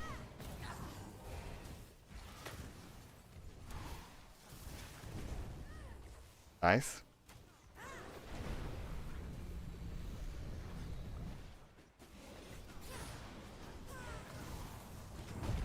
Oh my god, I got mini stunned. Yeah, we gotta play the 1v1 now.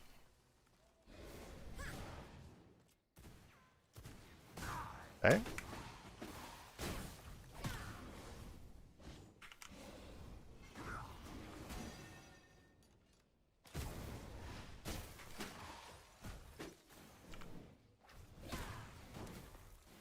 Oh, don't mess it up. No, it's not enough. He still had his dark enchantment, man. Oh. Seto dodges to the right. He's playing the mind games.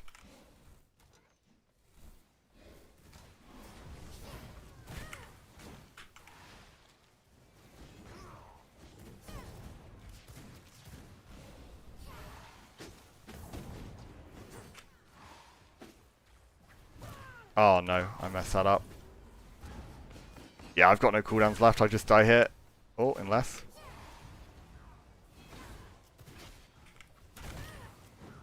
I've not got my full combo. Need to just try and heal a bit at max range. Oh, counts down though. Pow. I'm not sure. Like, yeah, count doesn't have a defensive either. They actually have like nothing they need to respect when they go in for engages.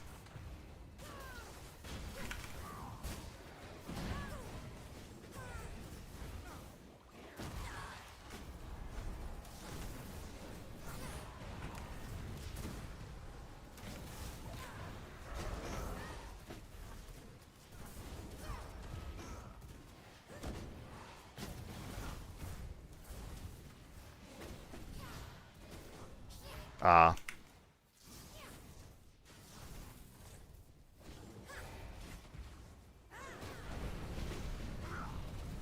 Yes. No, I missed. Okay. We actually got Nemesis. Oh my god, nice.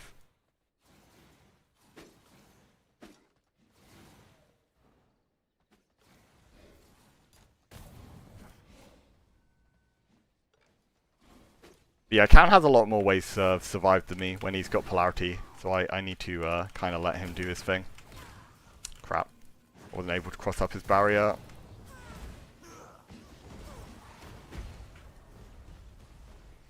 Go back into the golem.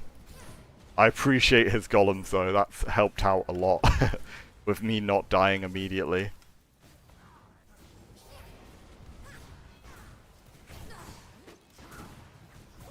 Oh, lovely swap. Well played.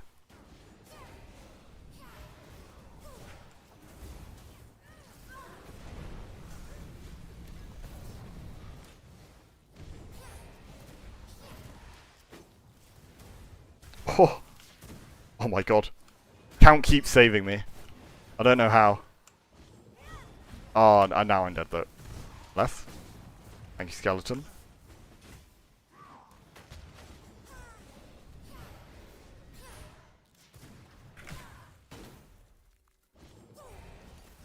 You're kidding me. Oh, I didn't have the cooldown in time.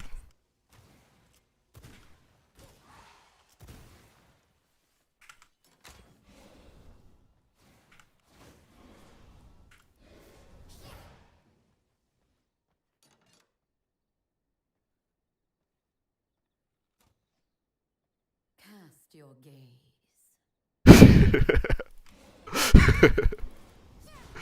Oh.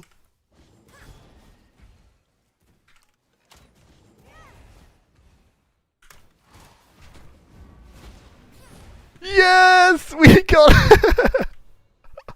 Oh my god.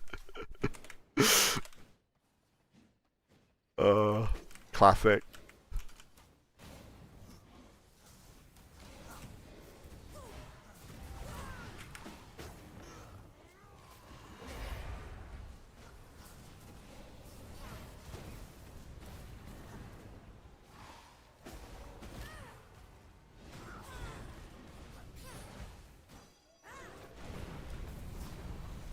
Okay, that's good trade, good trade.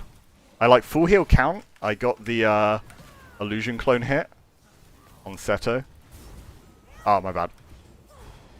Oh my, they're chasing my ass down hard now. Oh, he had his yep. Oh no. This is winnable for count though. It's super playable. Because the ball polarity is very obnoxious at max range, so he can just kind of like play this slow and win. So he's playing it quickly. Not go. Oh, he gets the agony hit. One more ball would do it. Nemesis doesn't run Blood Rage, so he's a bit weaker in sustained fights. Oh, he just about tanks through though. I think he got a proc on his necklace. Literally rock, paper, scissors, double counter projectile AoE. Yeah, literally. It pretty much is that.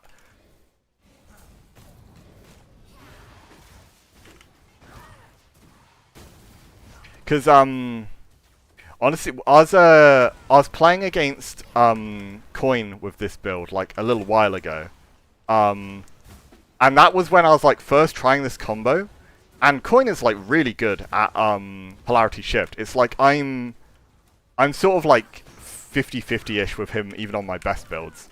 And I was like pretty 50-50, like even playing this combo for the first time. So considering that, and I wasn't like that good at the combo yet, I feel as if this would generally have a winning matchup into a lot of the other double counter matchups. Just because its combo is so obnoxiously strong. And you can force it very easily versus a player who doesn't have defensives. Oh, it's a nice try with the swap, actually.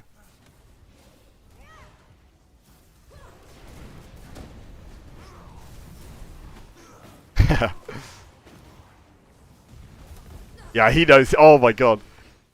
See, Nemesis can see invis.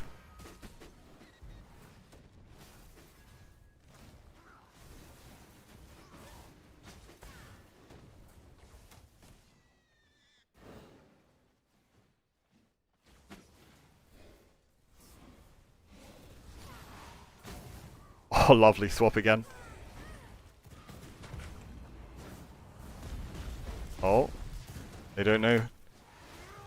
Wait, why did it hit for 243? It hit for 243 on his leap when he's physical. I don't know, man. Wait. Oh, he has cleanse, doesn't he?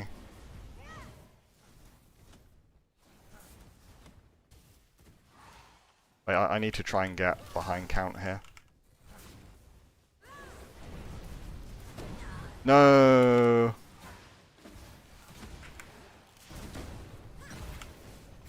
Oh, no. Get me out. Oh, just short of killing Theta.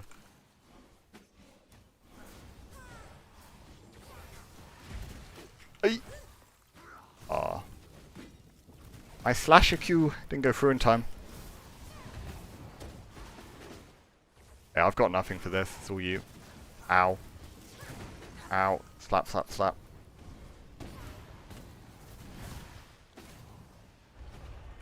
Yeah, I need to stay in the golem a bit.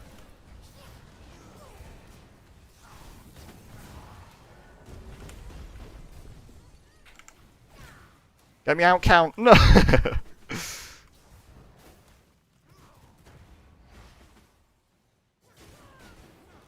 It's annoying as well because I'm like just a little bit too slow to escape this setup. I have like move speed spear, I have turbulent velocity, I have Draculin, but I think unless I'm getting a spell hit, it's just like it's not enough to be able to run.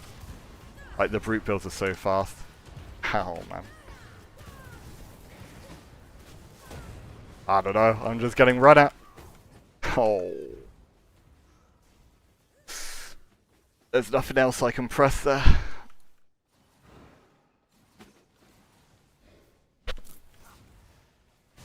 But that kind of thing, that's exactly why I can never made a combo like this. Because you get put in situations like that, I cannot do anything there. And they are currently doing it a lot as well. They've got nothing to cancel me now though. Just gonna hug the corner.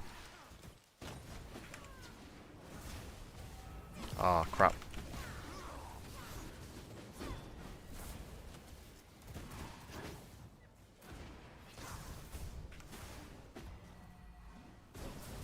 Like, oh my god.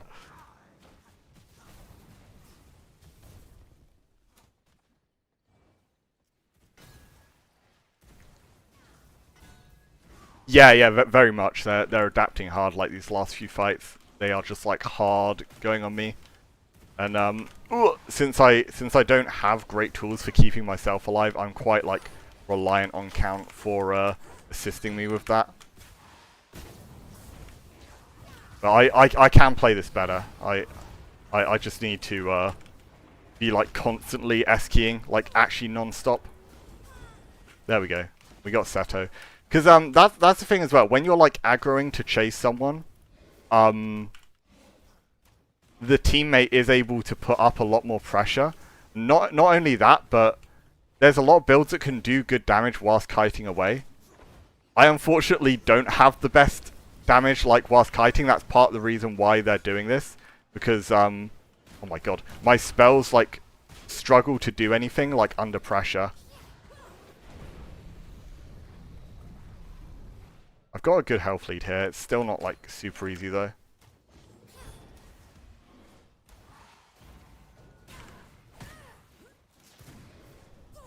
There we go, we got it. Ooh, no crit, but luckily it's just enough. Perhaps it's time to tweak the build for more capability. We're still playing this. No, it's not a great build, especially when it's being aggroed on. But I still want to like try and play it better. Better than I currently am. I'm probably dead for this one though. That's a good golem though, it might help save me a bit. Not if I don't iframe the Heart Strike.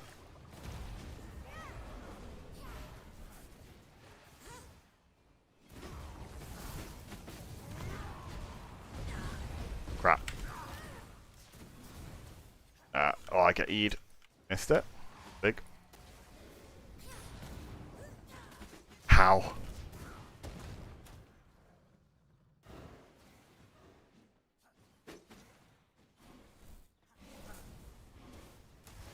The thing, like, the first thing that would come to mind for changing this would be swapping to, like, Chaos Dash, Chaos Barrier with the Shadow Bolt, and then playing it with, like, Chaos Barriers too, because I can keep my move speed much higher consistently if I was on that. And also I have a way to, like, actually defend myself so they can't just run me down. But it'd be a completely different build at that point. I guess the main other thing I could do is go to the Blood Right. Like the Blood Right's a pretty obvious defense here. Oh yeah, certainly. It's why the double offense is so greedy, because this is what you should do versus double offense. You just run them the fuck down. Like as long as you don't take too much damage in the process. you can just like completely delete them. And it's why the double offense builds that are played play polarity shift. Because neither of these spells give me a huge amount of defensive value. If you're on polarity shift, then anyone who's chasing you has like the threat of constantly being swapped. So when both your spells are aggressive, then you're at so much risk. So it's more playable in 1v1s. Because you only have to worry about like one person aggroing onto you. But when you're playing into a team where multiple people do it, like that's when all your cooldowns get burnt and you can't do anything. Ah, counts down.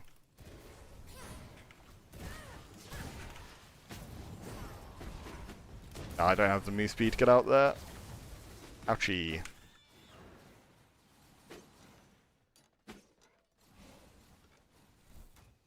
No, that's the thing. I don't think that there's anything else I can change. Because the frost dash is important for the combo. I guess the ulti I could potentially change. I could go back to yeah. Because to be fair, I very rarely got the beams off. But it's kind of selfish on count if I swap off the beam. But considering they're not letting me get it off and they're focusing me rather than count anyway, it's probably worth doing. Like I could just play Heart Strike maybe. Try the self-defense like a bit more. So track scholar 2. Could try that. I'm aware I could try count.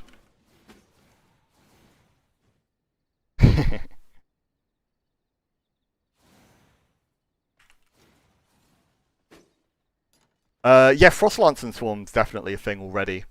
It's like it's a more aggressive variant of the Frost Barrier Swarm. It's something that that Count plays like quite a lot. V Arena don't allow the use of Dracula Soul Shard. Do you mean like the shards in general? No, there isn't currently anywhere where shards are allowed. Wait, they're going for count now. They just swapped focus off me this round. Like the one round where beam would have been nicer, they're not on it anymore. I'm too slow to get in range in time because I have a snare on me from a blood rage of all things.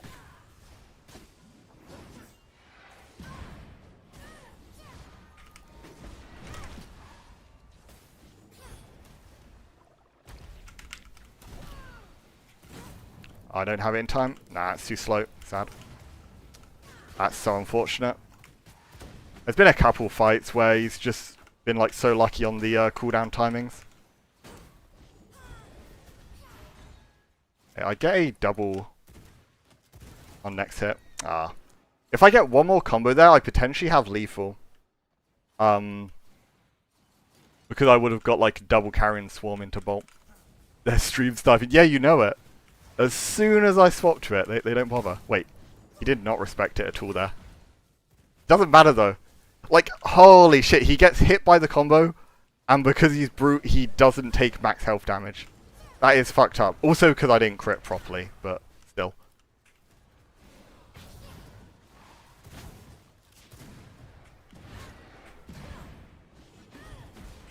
Ah! I tried to gamble that. That's too greedy though.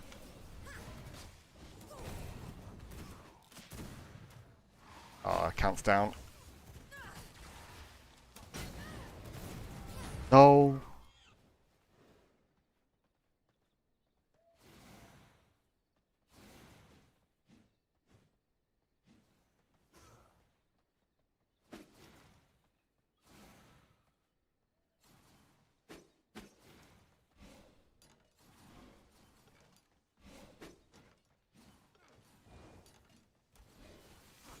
Wisp-Bolt wouldn't be bad either. I'll probably go back to Scholar 3 if I played that though. I went to Scholar 2 at the moment for the shielding and the CDR. But Wisp would do nothing with 0 ult power. It'd be really bad. I'd need to go back to Scholar 3 again if I played that.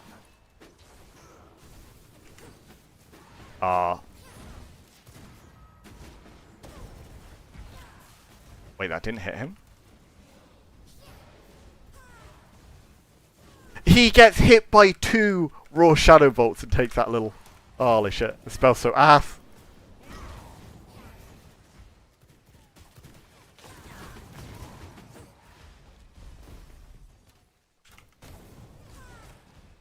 Okay, winnable.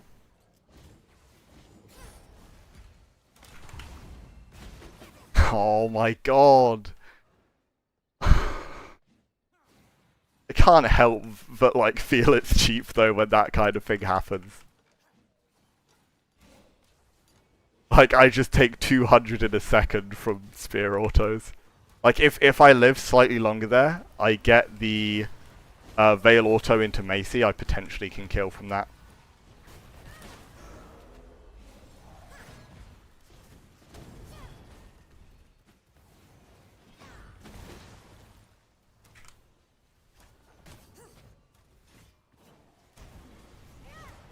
Nice, good hit.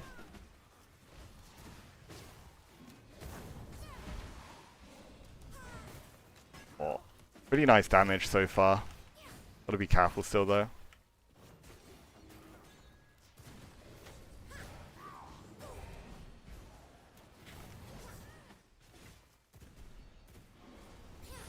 Oh, I tried to get the snipe on Seto in the back there. This round's gone a lot slower, which very much plays in our favour.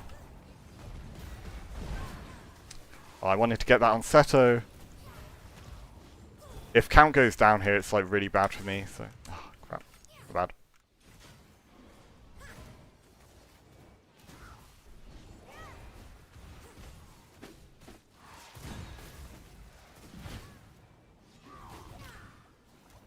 Get away from count with the heart strike.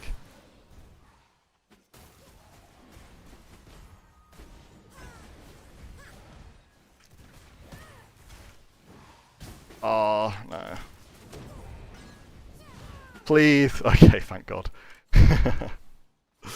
Scary.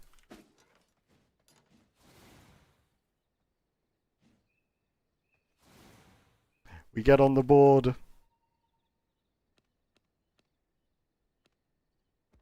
Can also try some leap here. Where else can I get damage reduction outside of blood?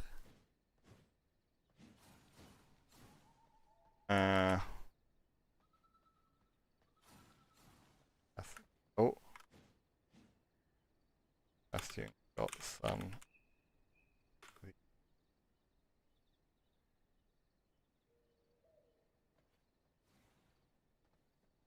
I think aside that, it's like most of the tankiness comes from max health. Oh yeah, the what is it? Bastion. Oh no, Bastion's a max health.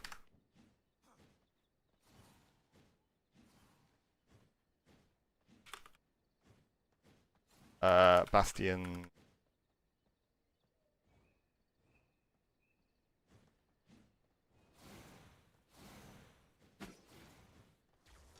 But yeah, the amount of max HP is like the main thing that contributes to the stupid amount of tankiness on Brute, to be honest. It's just all the stuff in combination. Ah, shit, I'm stupid.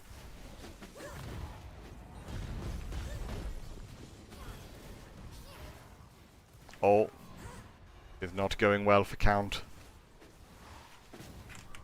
Ah. Nice, we got the raw hit anyway. And it still didn't do max health. Got a raw hit again, it's barely done max health. Oh, yeah. He's hit by 4 shadow bolts in a row, and it's half his health. Wah wah. Being tanky really helps me when I play in hyping. Oh yeah, for sure, I can imagine. Because in general, if you're hyping, you'd rather have like longer fights. Because if you just die in like one interaction, it's just, yeah, not fun. Part of the reason why I'd like never really want to play hyping at all, because like I just never play builds that are that tanky. There we go. We actually managed to proc his dark enchantment. Crazy.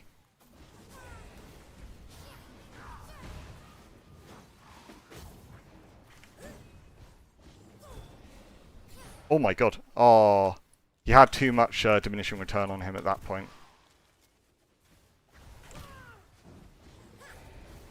Oh, okay, nice. Honestly, I've hit so many combos this fight. Count needs to be really careful though.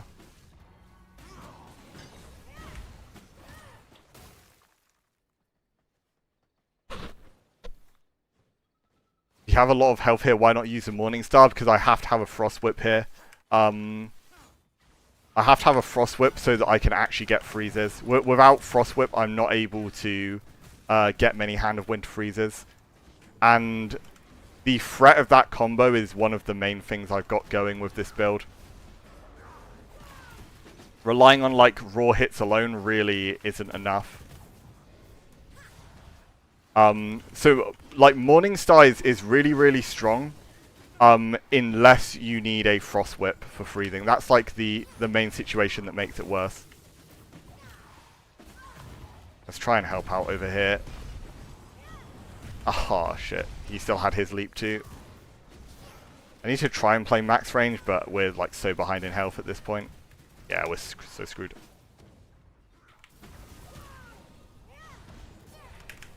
Okay. Damn, got one, but there's too much of a deficit in health at that point. Playing bats. Yeah, I did play bats like a few weeks ago. But yeah, it had been a little while since I did last play it on stream. I play it like a decent amount off stream though, to be fair. We played V-World with 99 ping, wasn't too bad. Keeping up until we got teamed on for being... Oh. Yeah, that's kind of rough. Wait, who was it teaming on you?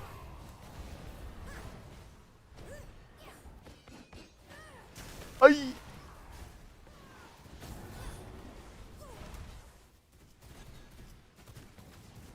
To be fair, I feel like I usually... Oh, I thought I had Heart Strike. I usually like to give people the benefit of the doubt when it comes to teaming. Because sometimes it can just look bad. Just because of how the fight's played out, you've just ended up looking like the yummiest target. But, other times, yeah, it feels like kind of hard to deny the fact that it's just like straight up teaming.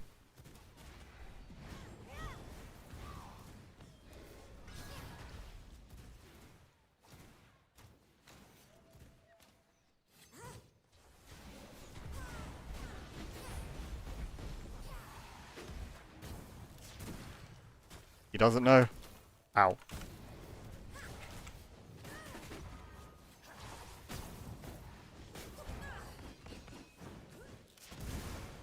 I'm taking Seto with me, I swear. Just hate the rubber banding feeling. Yeah, that honestly, I swear it's got so much worse in the later updates as well. Like Gloomrot, for some reason, despite being like much worse performance-wise, felt kind of better on lag, which is, yeah, weird. But I don't think that that's just me remembering incorrectly. It genuinely did feel like less rubber bandy on that patch. Bat Freeze combo feels way more consistent with Frost Shield and Frost Dash. And Axe RT not adding. Ooh, wait, I really don't like the Axe artifact in Frost. I'm really not a fan of that because you can't true combo into like into the Frostbat and everything afterwards. But yeah, you're right. The focus isn't the bat here. It's Shadow Bolt. Like the frost barrier Carrion Swarm build is a lot better than this. Like way better. But yeah, this combo is more about trying to enable Shadow Bolt to do stuff rather than enabling Carrion Swarm to do stuff. So I was sort of saying a bit earlier how like Carrion Swarm is more a support spell in this because one of the changes I actually have compared to normal as well, I'm running a Snare Jewel instead of a Vamp Curse Jewel because it means it doesn't grief the combos. Like with the usual Carrion Swarm combos, they don't. Oh, what? I didn't think it have cooldowns left. It doesn't normally grief the combos, but with how these combos operates, like you are at risk of doing that.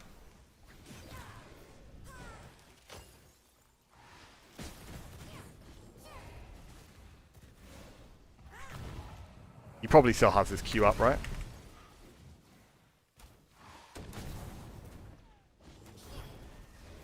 Ah, I can't give him that heal.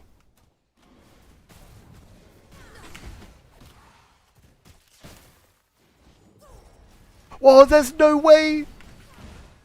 Oh, the freeze wasn't long enough. Bro, and now I just get camped.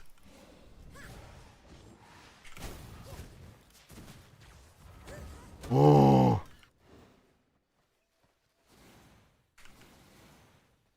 Yeah, V Arena wiped today because it kept crashing due to the number of characters saved that were on the server. I mean, they had another team come in on horse, run past the whole team just to knock. Okay, yeah, try that. That's fair enough. That sounds pretty pretty suspicious.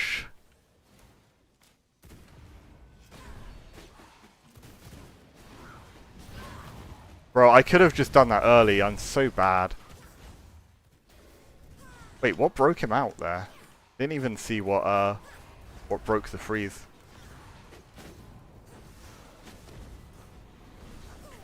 Ah, man.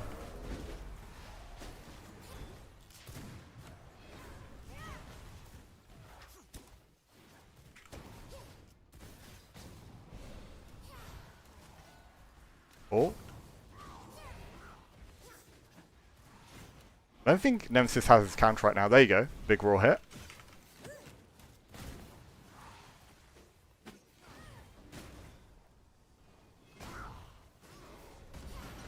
Oh, he parries it and it doesn't crit. Like, that can kill him at that health. If it's no parry and crits, Nemesis dies at that health and then I can actually play the game.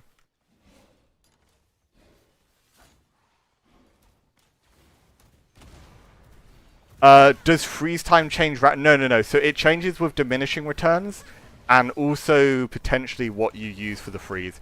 So, like, Frost Dash is a thing. I think it's a shorter freeze compared to, like, the Macy, if I remember correctly. And yeah, the diminishing return stacks is the big thing, though. You really need to keep track of your diminishing returns on Frost. Oh, I don't have a Scholar free anymore.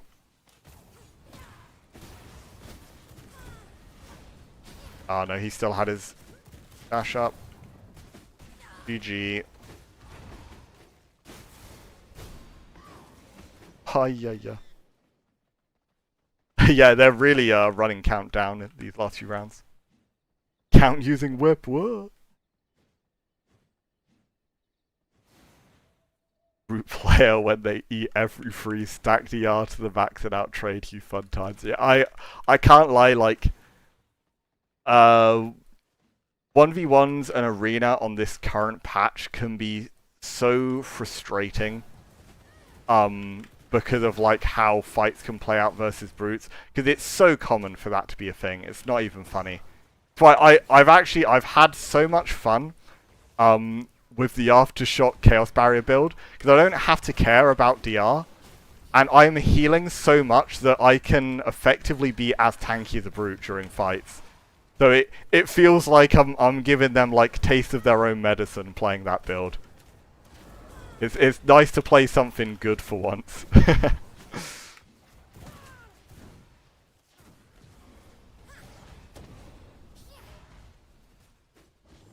I thought that'd do more there. Aurora, I think that he had leech applied. He might not have though. Oh, the awful Arctic leap. Oh, I'm dead. Ouch.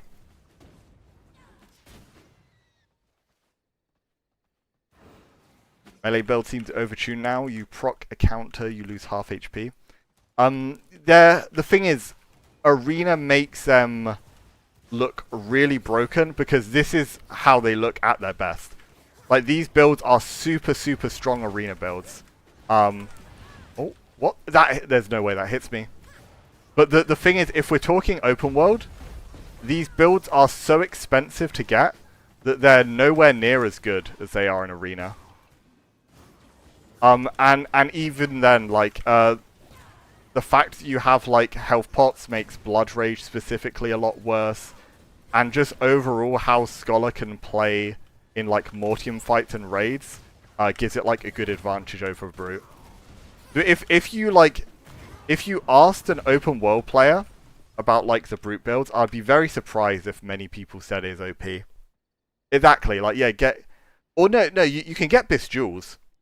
Getting Bis Jewels is easy. It's getting a full hotbar of Bis weapons, which is hard, because the generally the spell builds care more about the Bis Jewels for the most part. Like many of the counters don't care a huge amount about the jewels compared to like the spells. But what do you think about people Yeah, well that's the thing. I think anyone who plays a lot of open world will be a lot more annoyed about spell builds because the AoE spells are very easy to get good jewels for. You can get to your maximum damage so early in the game because all you need is the endgame amulet and one weapon with a like Bis rolled spell power stat, and then you have your endgame scholar set. You are already at max damage. So when it's that easy to get to max damage, that's why people complain about the spell build so much. But once the physical builds and spell builds get to endgame, not only is it even, I think at least in the 1v1s, I'd say overall it's slightly favoured towards physical, if we're talking the Brute builds in particular. Oh. All good fights, man. It's like, that's the thing, it's super even, like, once everyone's maxed out. But, yeah, when we get into open world, yeah, the pots too, I think, help make a difference. But yeah, the spell builds gets maxed out so early, and people get annoyed by like how much damage they're doing because of their early power spike. But that's hard to like change because that's just like how the builds work by nature. Like it wasn't a thing before because physical builds. Like, spell builds always power spiked earlier, but physical builds were so astronomically better before that it wasn't something that people got annoyed by. But now that they're on an even playing field, it's a lot more annoying for everyone, like having to deal with it being really high damage at a low point in the game.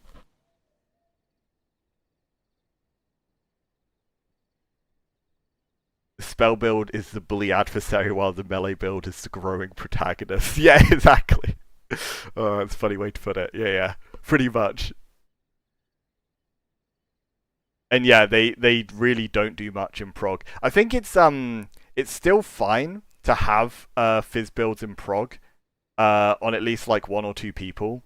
They can just kind of like operate as your sort of front line or whatever. Like claws can carry physical really hard. In the mid game, because claws is like a really strong mid game physical weapon. It just falls off a lot in late game. But yeah, like claws has both like good damage and it gives you like really good mobility in open world. Because you can just like spam it on mobs to escape. I also never see Surge in open world anymore. Yeah, to be fair, I've not seen it much. All Blood Rage. Yeah, I think I still see it a little. It's just kind of fallen off a lot, right? Because those were sort of the premium spells before, but there's so much variety now, and in open world, double counter.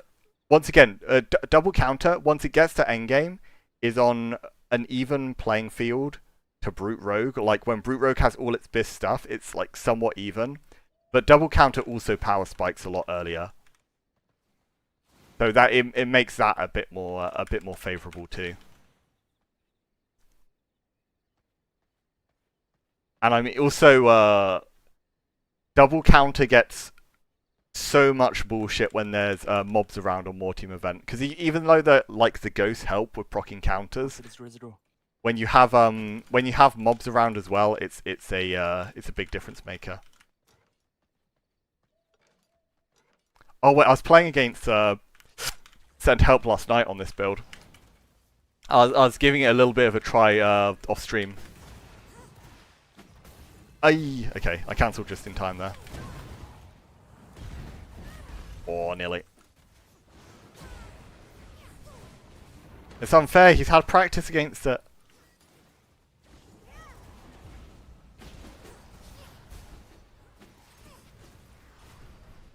Oh my god, wait. Count is destroying him. Oh no, he reacted in time there. I think I'm dead at this health? Oh no, he didn't Reaper Q combo. Oh. I just need to play max range and be annoying. Yeah, he's wanting to Q on me. Oh crap.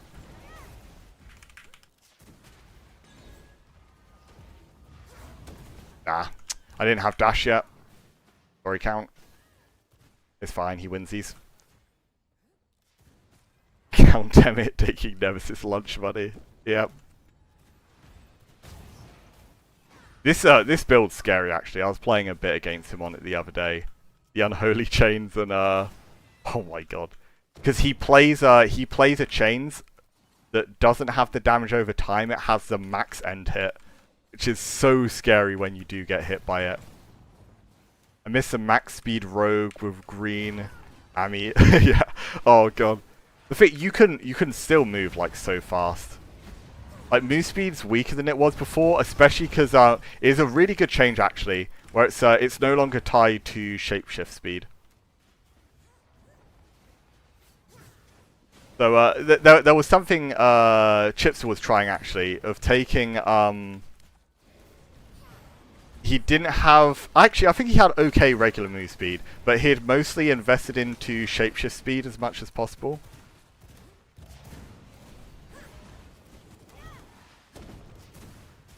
Ah.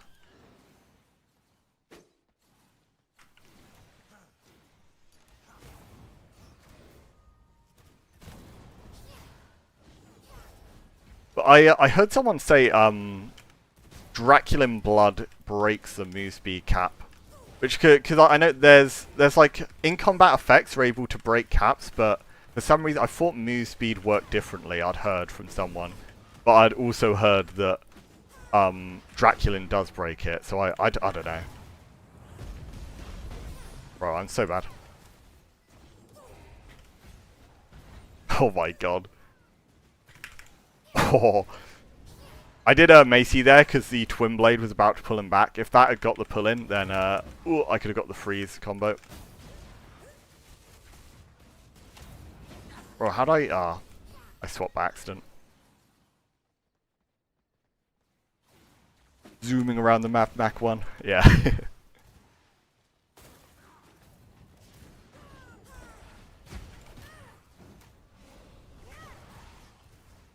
Two scholars versus two brute mean fair fight.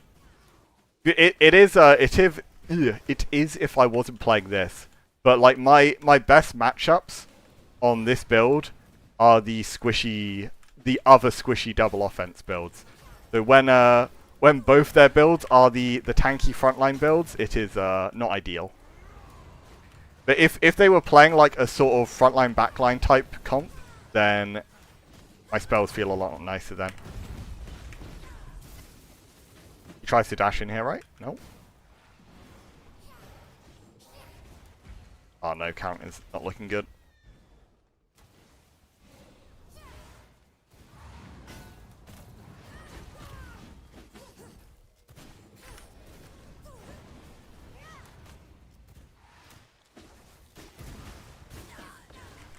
No! I wanted the 1-for-1. My only win con there is to force the first kill. Like, I cannot play the 2v1 in a like low mobility double offense build.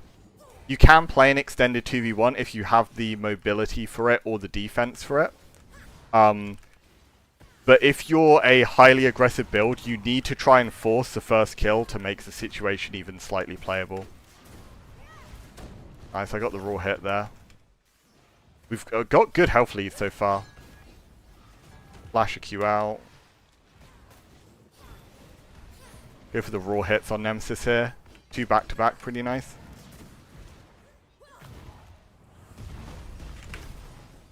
Nice, okay, and now we're in the 1v2. Ooh. Oh, no, no, no, no, no. Okay, get out of there. Luckily I have my Twin Blade out already to Q out.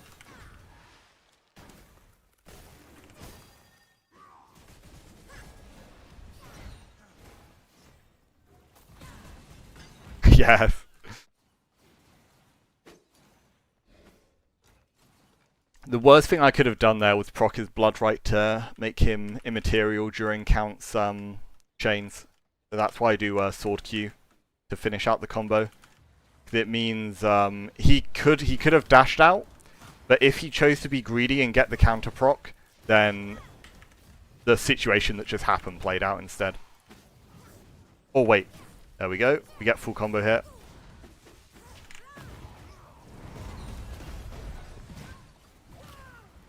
I think he still has chill on him, no? Oh no. Oh. Oh, it's so close. We need to try and finish this kill. Nice.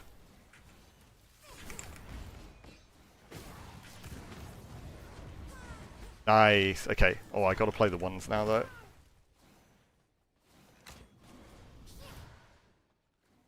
He didn't get his Blood Right out, but got his dash.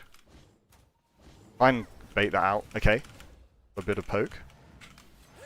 Oh, my bad. Oh, wait, that's... Yeah, he used enough cooldowns there for me to combo. Good, good. Anyone remember what is the website people use to share prepare builds? There's actually a new one out. There is the V Arena one. One sec. I'll put something in chat in a sec. Ooh, just need to play this fight. Yes, okay. I got the iframe on the Heart Strike at least. Ah, that's bad though.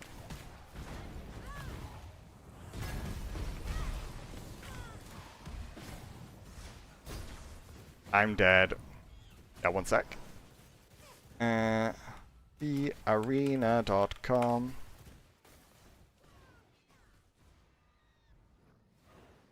Oh, wait, I'll get the full link actually.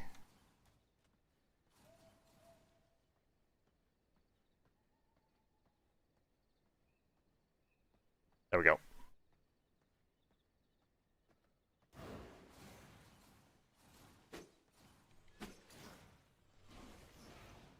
But yeah, there's also the other one by Zeo. So the Zeo's one currently has a catalog of what everyone's made as well. So it's got a better platform for sharing the builds. The V Arena one is more tied to its functionality on the V Arena itself. Oh, it's in the stream description. Good, good.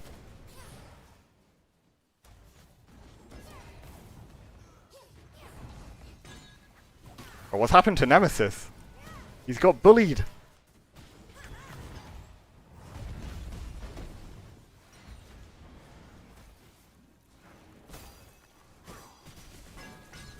No, come on. I didn't think that was going to be too late.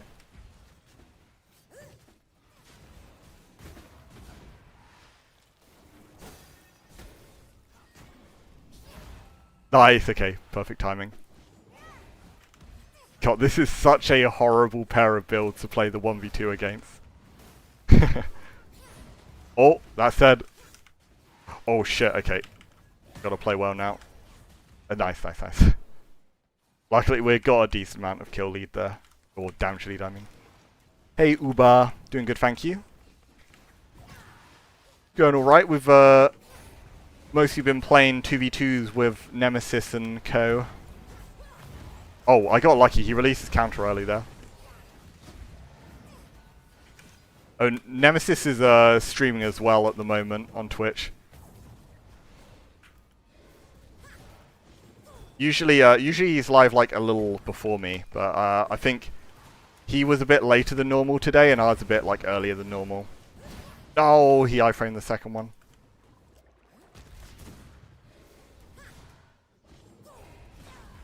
Ow. And it seems Sen is not covering Nemesis as well. Yeah, I mean Seto is a very strong player. Like Seto is the better of the two teammates. Well, I guess he's had 3 teammates in the 2v2s, and Seto's like easily the strongest of the 3 he's had.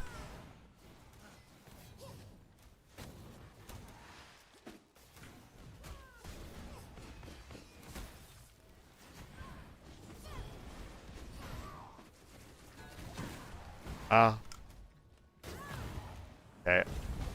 Oh, that's such a good way to punish my leap, actually. I'm in such a awkward spot now.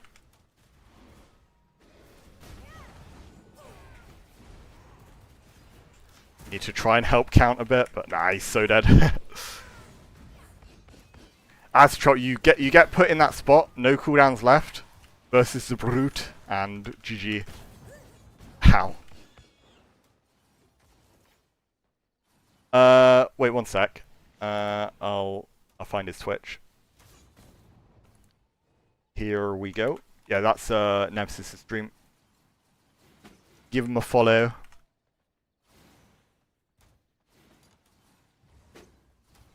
Because yeah, I always say if you wanna learn to play like the Fizz builds well, then definitely watch Nemesis.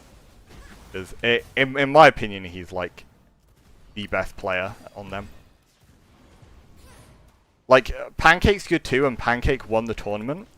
But I think Pancake just has a very good playstyle for tournaments because he plays very patiently. But I think Nemesis is a slightly better player than Pancake. They're both really, really good players. It's just Pancake, for some reason, he's just like stone cold patience during tournaments. I don't get it. Ole, we got the combo.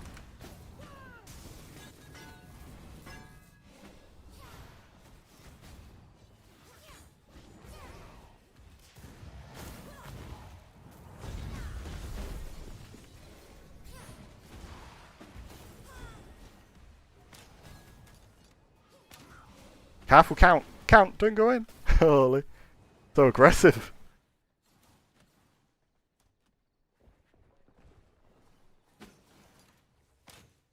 Nemesis is trying his best against you as well, it seems.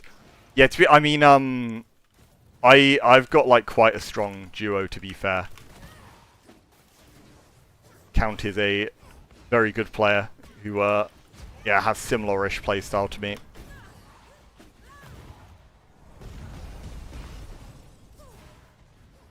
Oh. Oh my god.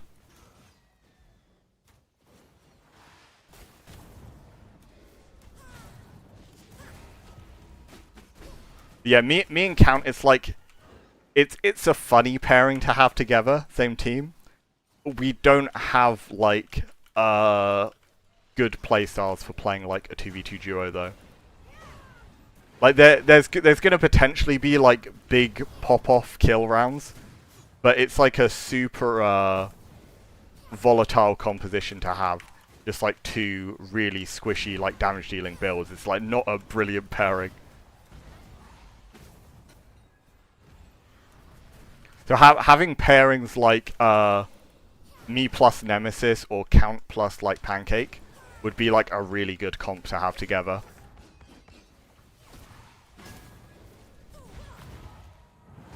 I mean, my favorite players to play with though is either Long Story Short or Fools. Being on the same team as those guys is really, really nice.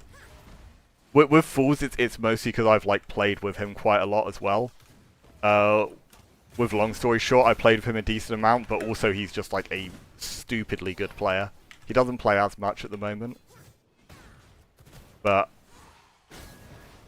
my take is he's like the best player the game's had when he played the game a lot.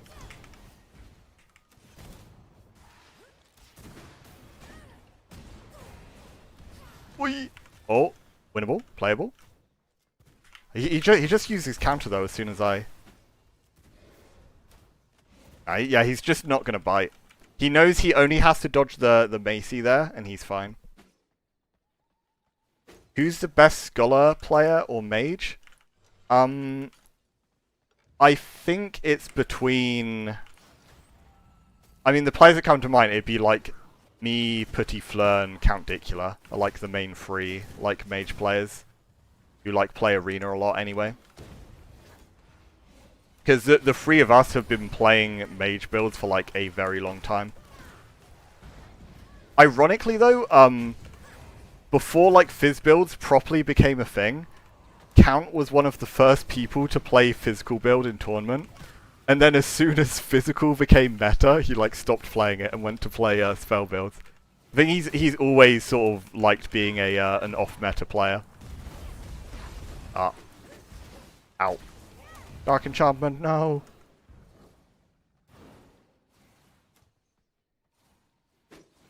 But, Petit and Count have always had, like, a bit of a different mage style to me, because both of them have always been, like, very eager to play double offensive builds. Whereas I'm, like, one of the few people who always opt for kind of, like, single offensive mage builds. Like, not that many people play, like, the one offense, one defense mage archetypes. Like, a lot of the people that play them play, like, the full, like, all-in style mages. Oh.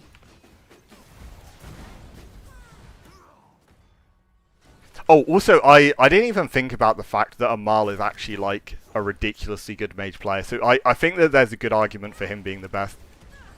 I'd say he's a better player than me. So if we're talking about, like, the single offensive archetype, Amal is the best. If we're talking double offensive, I think it's close between Petit and Count.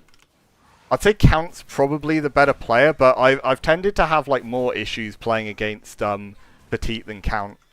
Because Petit plays, like, pretty high tempo double offensive with, like, high move speed. Count plays like hard hitting low mobility double offensive, which I personally have, like, an easier time playing against, because I'm quite good at recognizing what people's combo options are, because, like, I played a lot of that kind of thing myself. Whereas with Petit, it's like if you fall behind in cooldown tempo, he just, like, runs you over in a single interaction. Wait, I can get a combo here, I think. Yeah, he didn't have anything left. Yeah. He had his Dark Enchantment. It didn't hit for a huge amount. Ouchie. Oh my god, I nearly got the combo into the stun tipper there. I'm probably dead here. I think an auto hit me. Good luck matching the tempo of polarity shift builds. Yeah, that's what I mean. The thing, like, playing the spider build versus Petit, I had no chance at all. But ever since I started playing the aftershock build, I've actually had, like, really good win rate into Petit. Like, compared to before. I could not beat him at all before. And I actually have, like, a pretty solid matchup into him nowadays just from playing that. You don't know? Oh, there's no way he didn't get hit by the stun.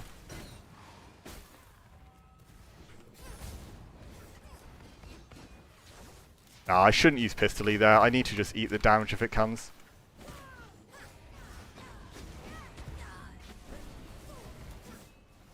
Oh.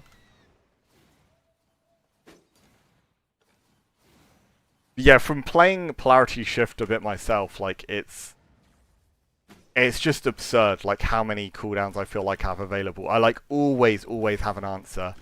But yeah, I was playing, like, Polarity Void, like, in, like, the raid practice games we were playing the other day.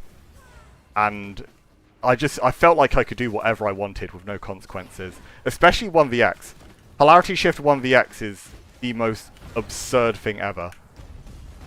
And considering, like, the main weakness of double offense is the fact you just kind of get run down in 1vx. It's kind of silly to have this spell that completely breaks that rule. Oh no! Poor Nemesis. Oh my god! I actually hit that? There's no way. I popped off so hard that round. Holy shit. Like, those cooldown extensions were so good.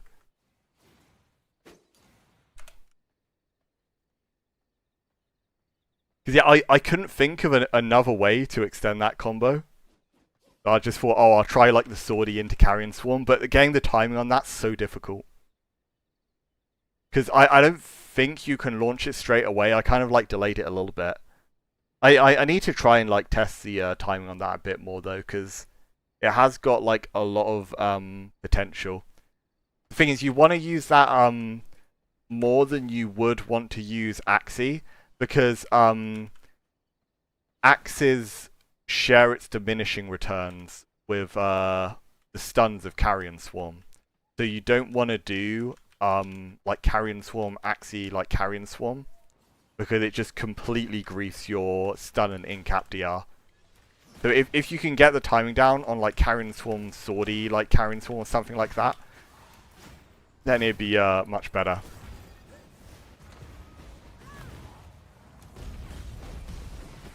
Okay.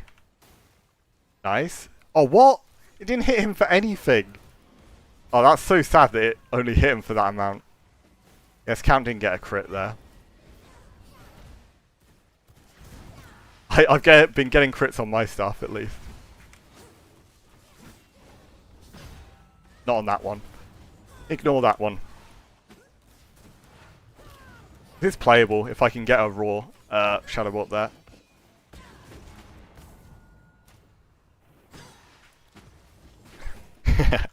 I was hiding.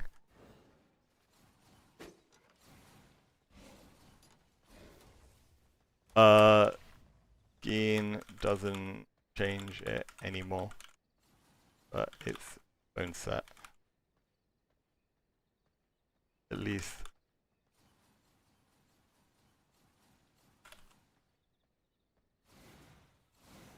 Yeah, I heard that they changed it so you look the same regardless.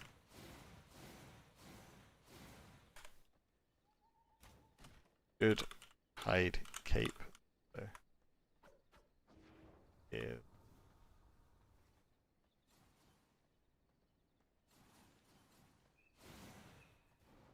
But yes, Send Help still has the naked set on at the moment, because that was throughout 1.0, people would change to have like no clothes as their transmog because it made you more difficult to see with Slasher and Viz.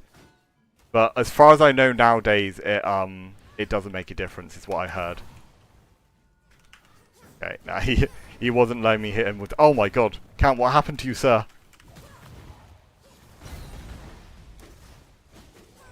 Poor guy. Now it's my turn.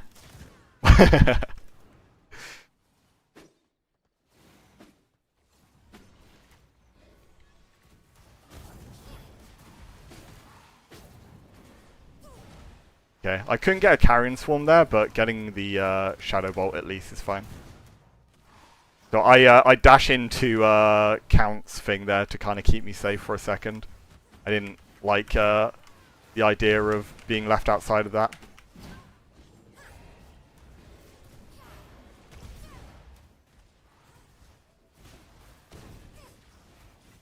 Physical build Heartstrike doesn't actually do that much damage.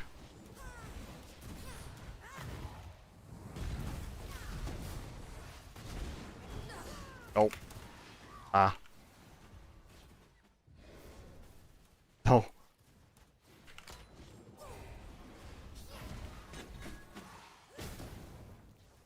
Oh.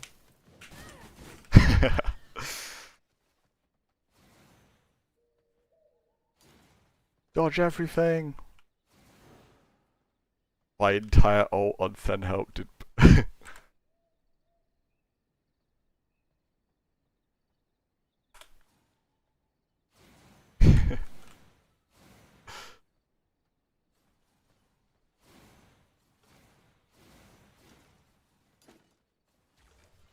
The Brute Classic. Jaffle's combo deletes half my health. If I'm lucky, I have to be very lucky, come on.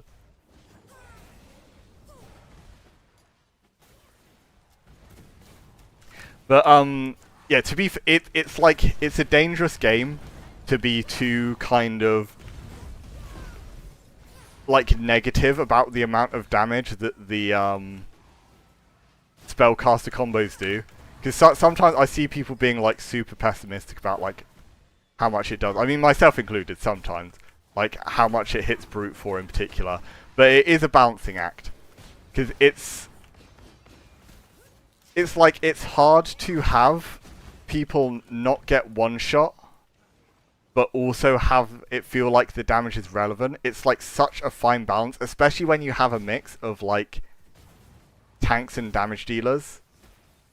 So to be honest, like, all things considered, they've done, like, a pretty good job. But, since it varies so much based on crits, it can be super frustrating when you hit, like, your full, really hard to get combo, and you've not even done an amount that's dealt permanent damage to them. I think that's when it gets tilting.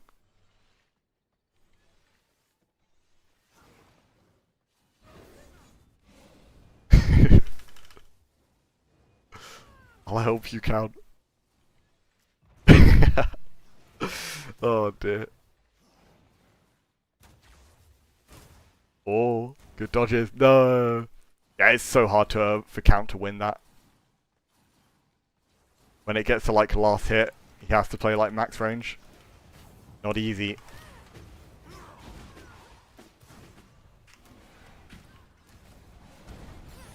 Oi. Ow. Wait, that slow was so long. Wait, yeah, what was that snare from? That lasted ages.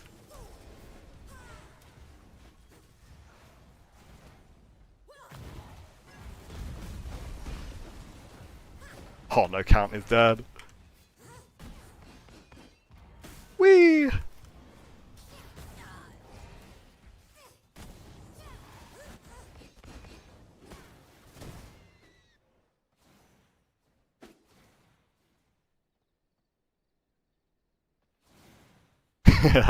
Uh-oh. What's he doing now?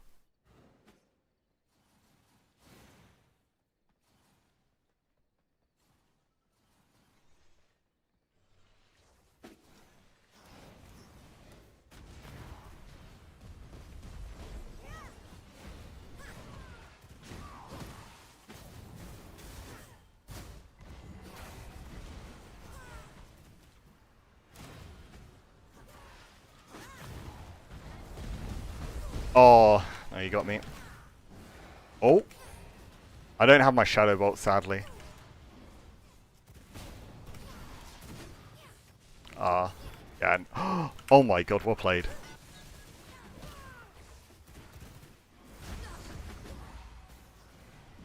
Nice. You missed. I missed. Crap, and he had that up.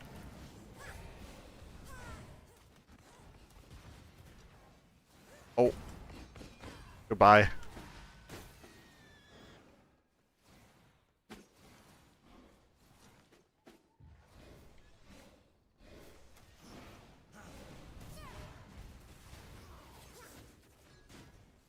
It's 191 crit without the leech debuff on him. The trouble is, I think they both run cleanses on their stuff as well, which will often be cutting my damage if it's not in a combo and it's just a raw hit too.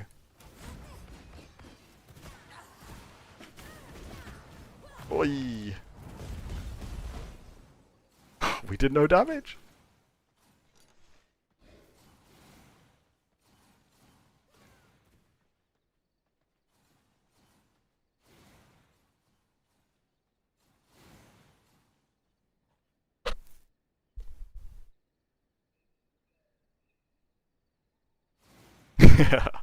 Counter swapping all over the shop.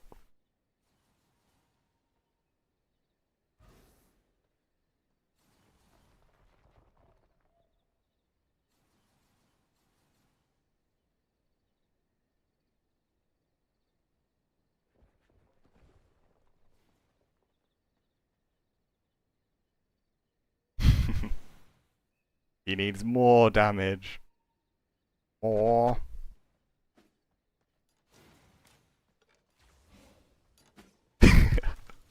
Perfect.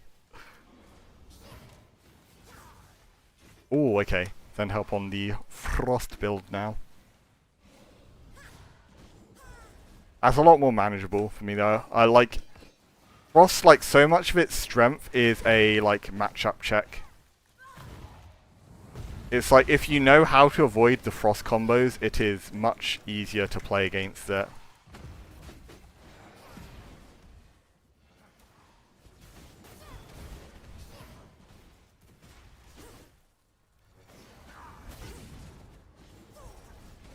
No, I missed the timing there.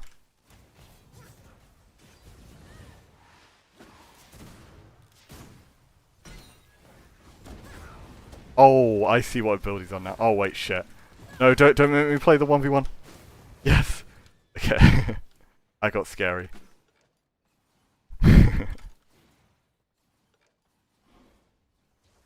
If that got down to the 1v1, I really don't like my chances, even if he's on 1 health. Ah, crap.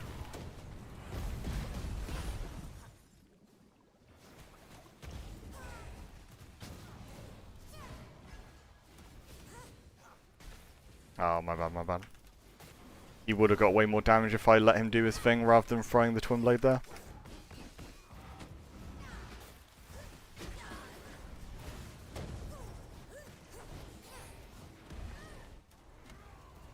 Oh, no.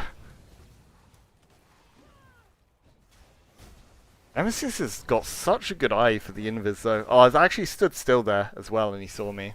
Like, it's harder to see the invis when you're stood completely still. Yeah, I don't know. He sees it like every single time. He's got ESP on, I swear. No. We don't talk about ESP.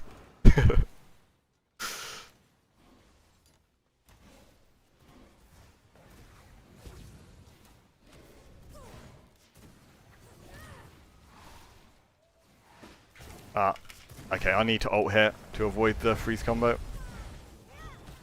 I get froze here every time though. I got nothing left to dodge.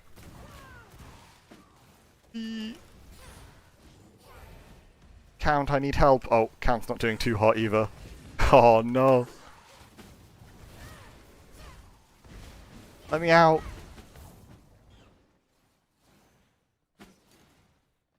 Yeah, I think gotta try and win the 1v1 quick and turn it into a 2v1.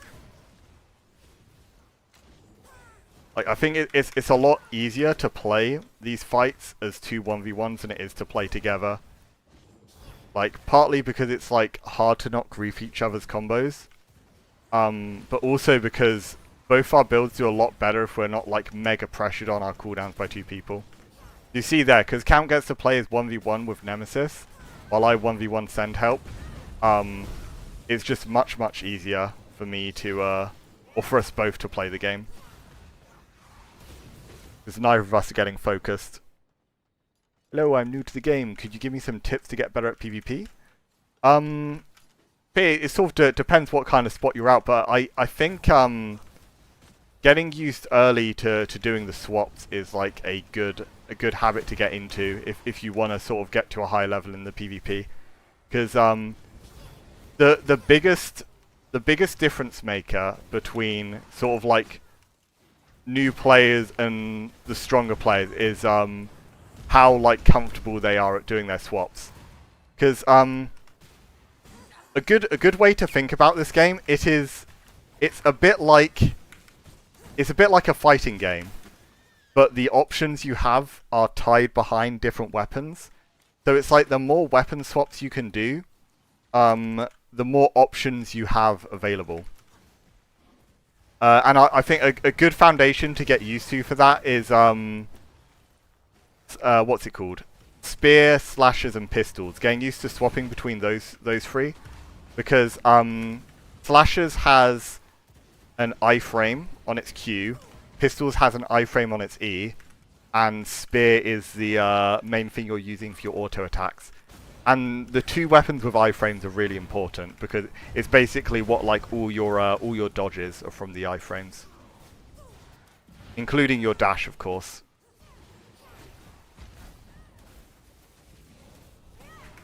Oh, how did that not hit for more?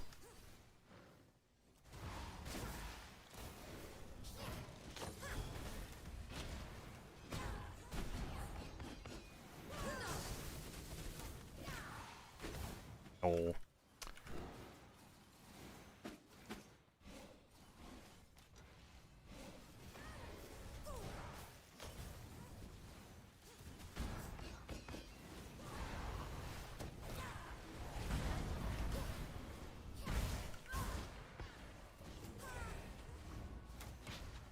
Ow. That hurts. Oh crap, I just missed it, didn't I? I'm so bad at the game. I didn't turn my camera around in time, but I needed to be quick or I would have just died anyway. Or I would have missed the combo anyway, I mean. I would have either been too late or I needed to gamble like doing the combo without my camera in the right place and I just misaligned the bats a little bit. Good fights.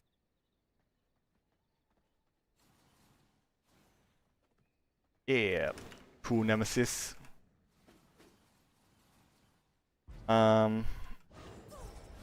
We could try and get some Pancake going.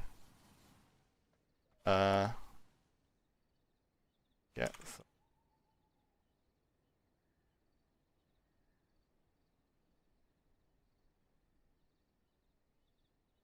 +1 for Pancake.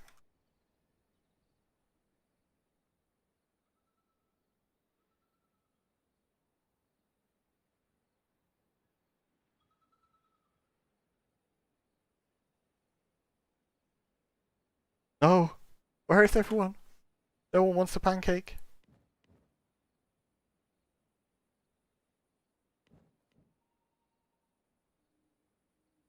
There we go. I need to admin. Teleport player to me.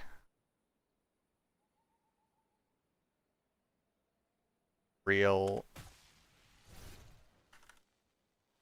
Uba.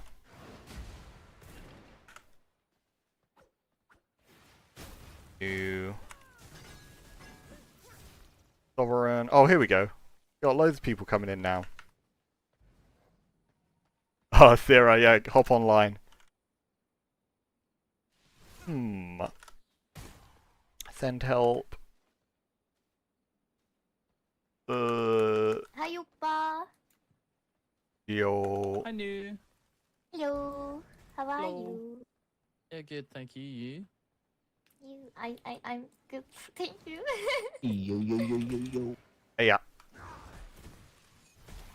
It's British boy. How you doing, Chapel? Doing good, thanks. Right, how many we got? Got shuffle. We got 5 on. Yeah, 5v5. That's fine.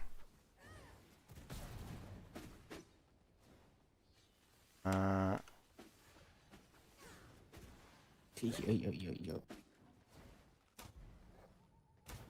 Got that.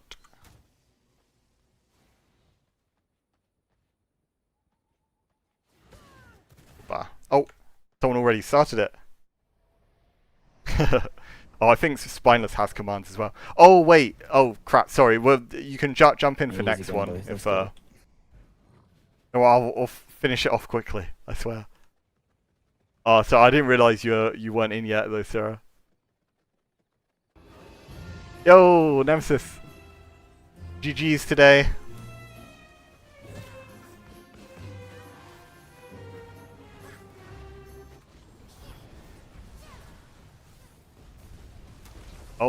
Oh, I thought I was behind a pillar.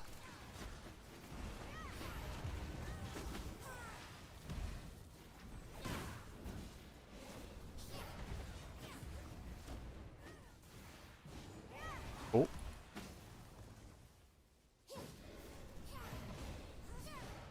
Oh, nearly.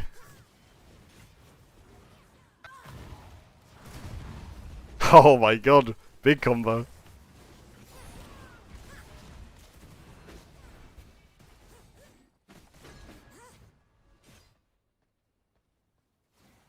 Let's go wing turret. I need my big damage.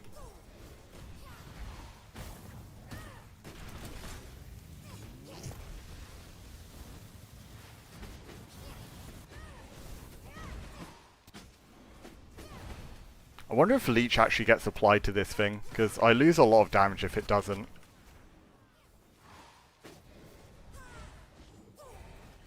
Ah. Oh no, it's locked onto me. That's rude. Oh my god. LOS a second. I've got Frost on me, so I need to be careful. You got a recast there as well. Oh my god, the pull. Yes. We got me and Spineless on the same team. To be fair, I think Spineless started it without like me even being able to look at the teams properly.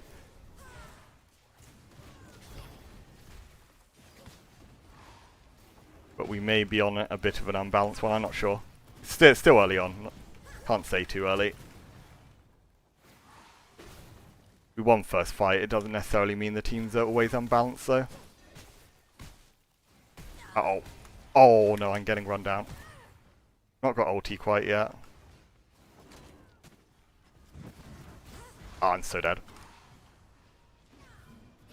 Need to live 10 seconds.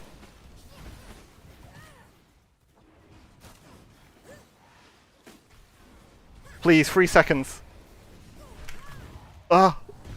No! Sen helps here! Okay, we're fine. Oh wait. He wants me though.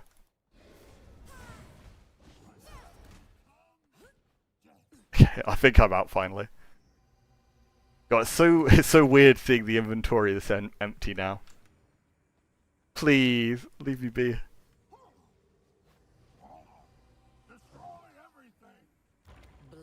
Yeah, we got Winged Horror, so I'm gonna be hitting hard. If I ever get the combo, it's gonna be big damage. We just need Angram now for the pots, and then I get my max damage.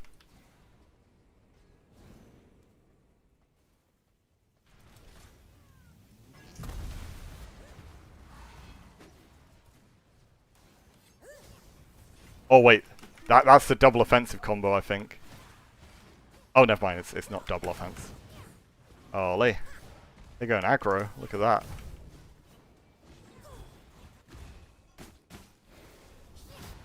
Oh, they died!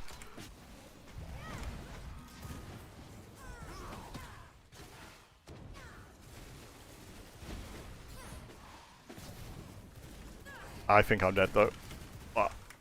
Yeah, I'm dead. Oh. Get Angram, get Angram!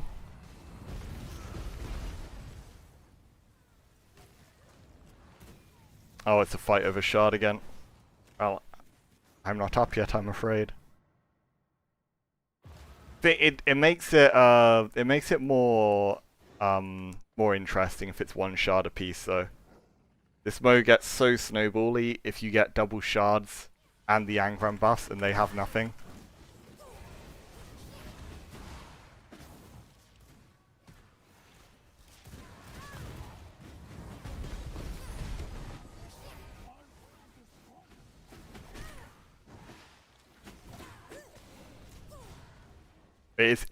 It's to the extent as well where whenever Chips plays this mode, he thinks it's so unbalanced to have both shards that whenever he gets one shard on his team, he'll try and deliver the other one to the enemy team just to try and keep it balanced. But I'm not gonna do that. It's just gonna piss people off on your team.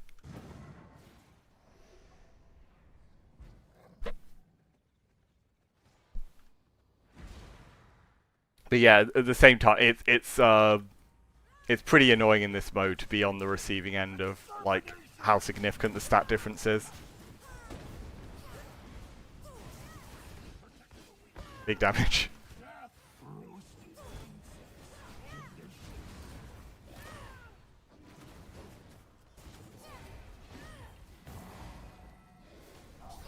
No, okay, I missed. I've got nothing left.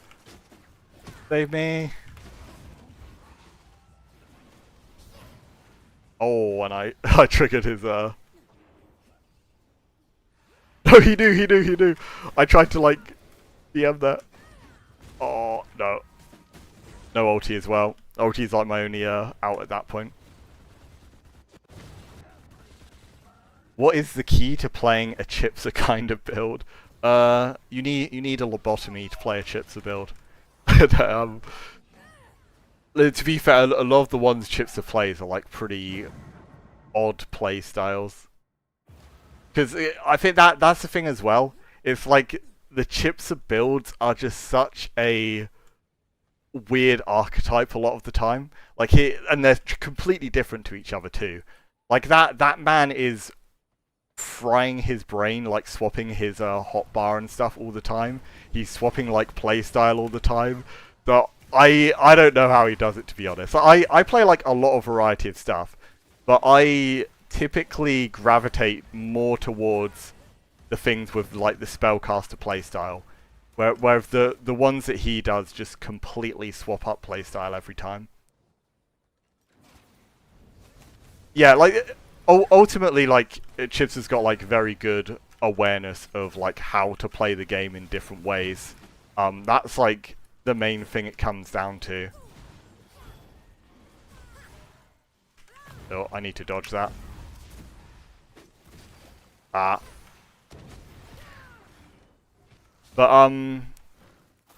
I think if I was to recommend one of his builds though to play, I think the one I was playing yesterday is a Chipsa build with the maxed out physical with Grave Cooler and Wraith Blades. I think that one's both the most fun and is probably the strongest as well and teaches you the best fundamentals. That's like the main one I'd recommend out the Chipsa builds, but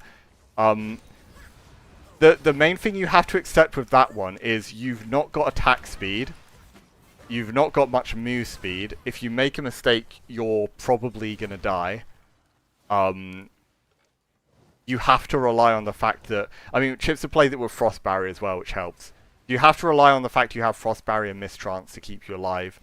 And you don't try and trade range autos with them. Like, that's why he doesn't even play a ranged weapon. You just look for swordies as your range pressure. Because if a swordie does land, you're just going to delete half their health. Unless they're Brute Blood. That doesn't count. I know you're in a middle of a game, but I've never seen or heard about this Pancake game before. Can you give a brief rundown on how exactly it works? So, it's basically like a capture the flag game mode. It's capture the flag. Each team has a horse. And outside of that, there's a couple of little side objectives. There's like a turret on either side of the map that gives you either a buff to your spell power, the Winged Horror Shard, or a buff to your physical power, which is the Monster Shard. Also, each team has a boss, which is Angram. He's the like big, bulky armored guy from Gloomrot. And if you kill him, you get Witch Potions and Rage Potions, which increase both your spell power and physical power. Oh, what was the setup?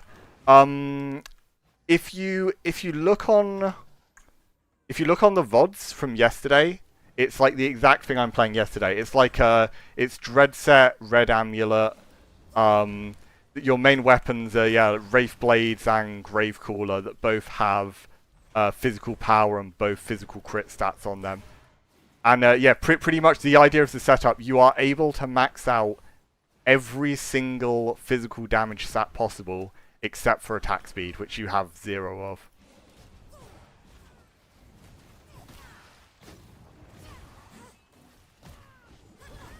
No, come back here.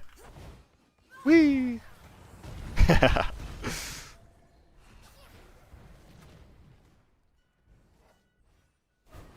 Right, my Pancake. They got a lot of frost builds on this team. I think they got multiple. 408.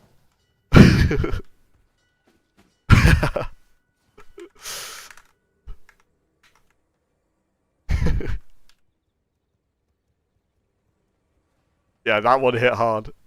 That's the max damage possible though, because I have all the buffs on me I had Leech applied, and the Shadow Bolt hit was raw, so he didn't have Bastion on him.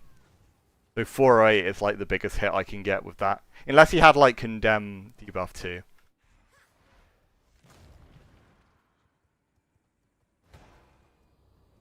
Fine, let's go wolf form. You can push the horse faster if you have someone wolf form. You can like nudge them slowly in the right direction. Go, go, go.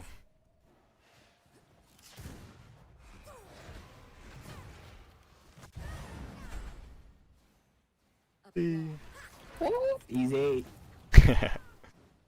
Right, let's do +1 for Pancake. Game's done, Sierra, if you want to join. Yeah. Here we go. MXP. Sierra.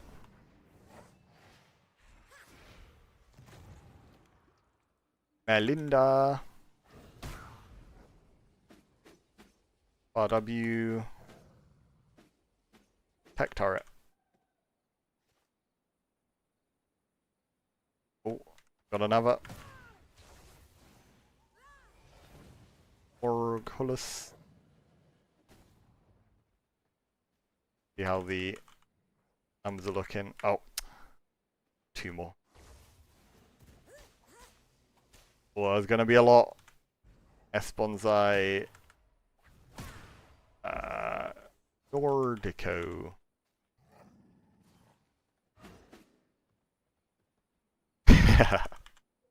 I'm being stream sniped.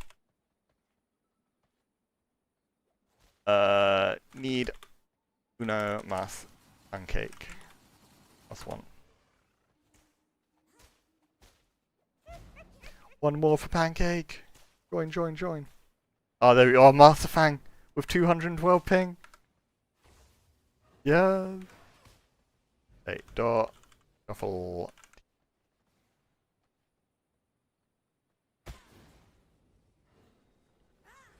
Pancake.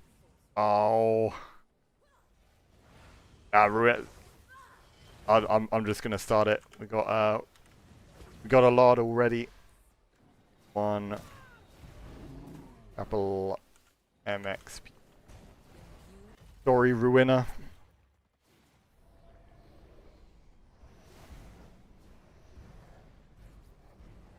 Alright guys, bottom fraggle will get a ban. Uh-oh.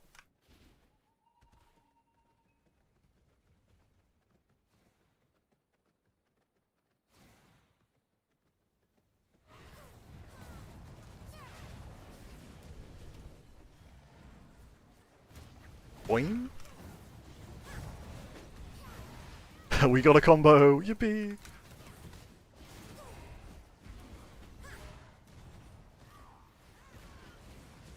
Guys, got a bit of the iconic Pancake lag already.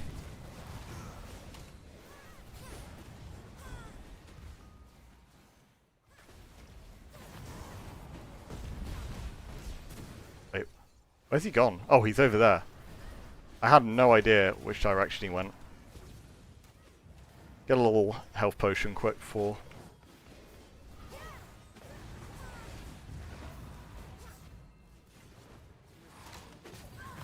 Oh, this is so greedy. What am I doing? That fear kind of saved me, I'm not gonna lie. That was an awful Arctic leap. It was so greedy. And we got the winged horror. I didn't even know that's been taken. Now, we're just gonna get both shards straight away. Like, I didn't get involved in either of the fights, and we instantly get both shards. I didn't really look at the teams, but I think it might have been a unbalanced one.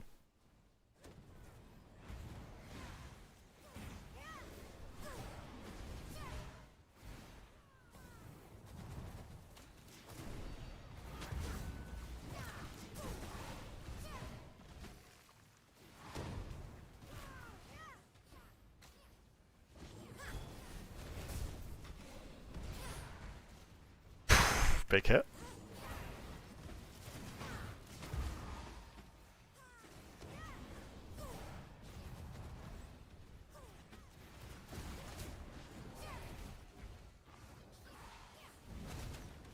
I think the carrion swarm's like so good on the bridge as well, actually. Where's my team?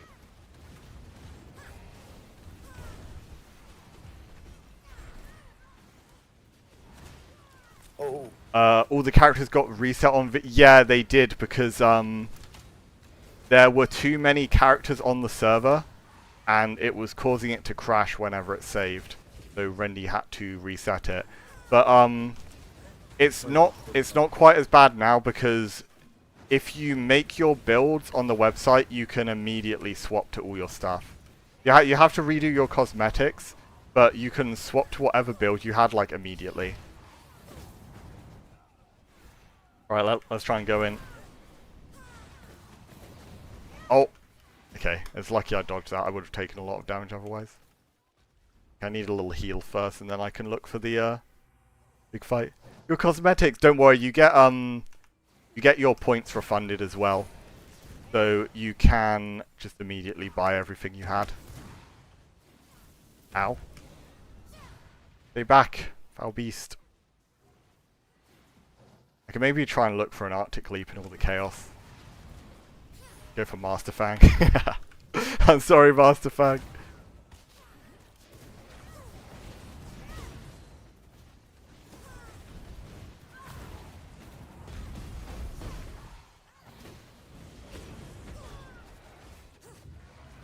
This match really wasn't balanced. I'm sorry, I should have shuffled teams a bit more. We just immediately got the shards and then it's yeah, it really wasn't balanced from there. But the fact that we got the shards so quickly just kind of showed it wasn't very fair, the overall teams. Like they never usually go like that fast. Usually there's like a good amount of fighting over them first.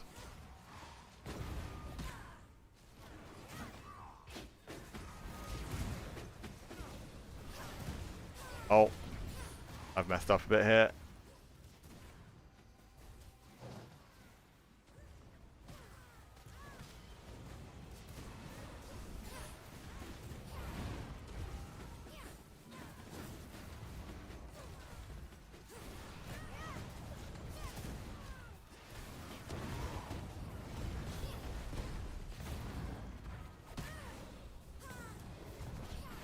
Whoop. 337.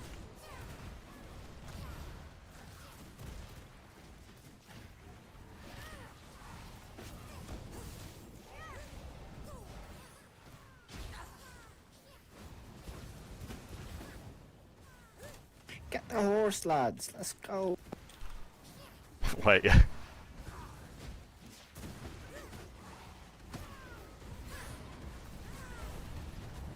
Yeah, I feel I should definitely reshuffle this pancake. I might just end it early just so it's not a like it's pretty demoralizing to play like the spawn die thing.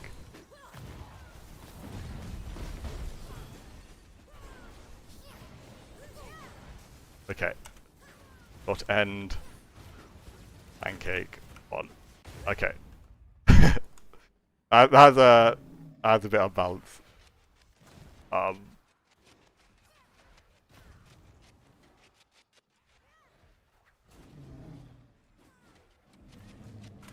+1 pancake. Oh, wait, that's a stacked duo joining. Petite and Phoenix.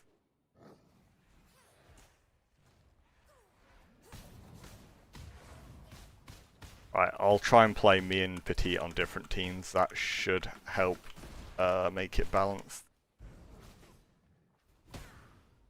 Like me and Petite, same team would be pretty okay, that should be fine. What? Petite, spineless, and yeah, that should be balanced. But yeah, how many have we got? Yeah, we got 10v10. Start, cake, 1, apple, uba.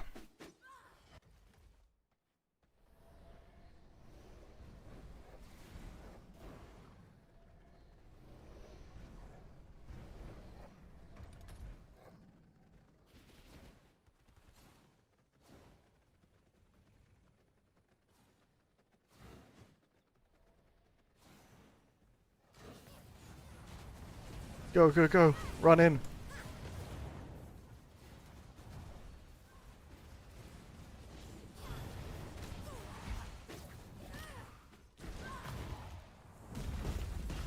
Oh, that snare actually screws me so much. Because that snare meant that I can't actually combo into the bats. I didn't have the move speed to like backpedal. Yeah, this is the winged horror shard, so this is the one we really want.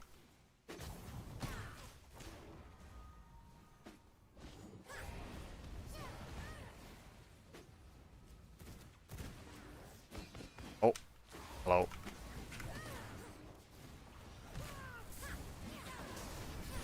I don't want to face petite when I'm on this build. Not fun.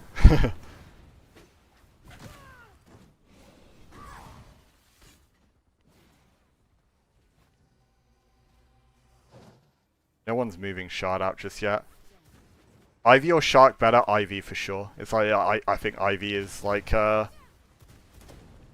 possibly the best EU. Like he's in contention for best player in EU. And by best player EU, that's the best player in the world. Yippee. Oh.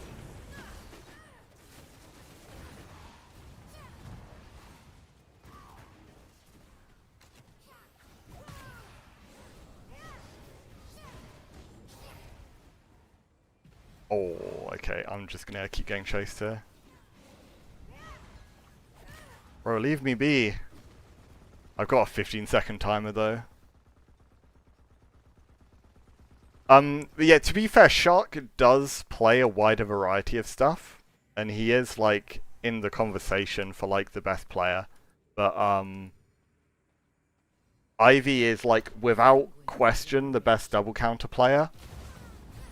Wait. Oh, I did notice they backdoored. Yo, you guys No. actually stole Pancake, what the fuck? I didn't see that they backdoored it. I got to head out if someone can. I think Spineless has permissions. Should be someone there that can continue the games. But yeah, I was gonna finish there for today, guys. Yeah, thank you for joining. Let's have a quick look at the V Rising category. Is anyone on? There is a Bloodthirst wipe, so that there should be people about. Oh yeah, yes, Swan Die's playing. Damn it, Twitch ads. We're looking for a challenge. Oh my god, I hate this ad. It keeps coming up. It's like that stupid little game tablet thing.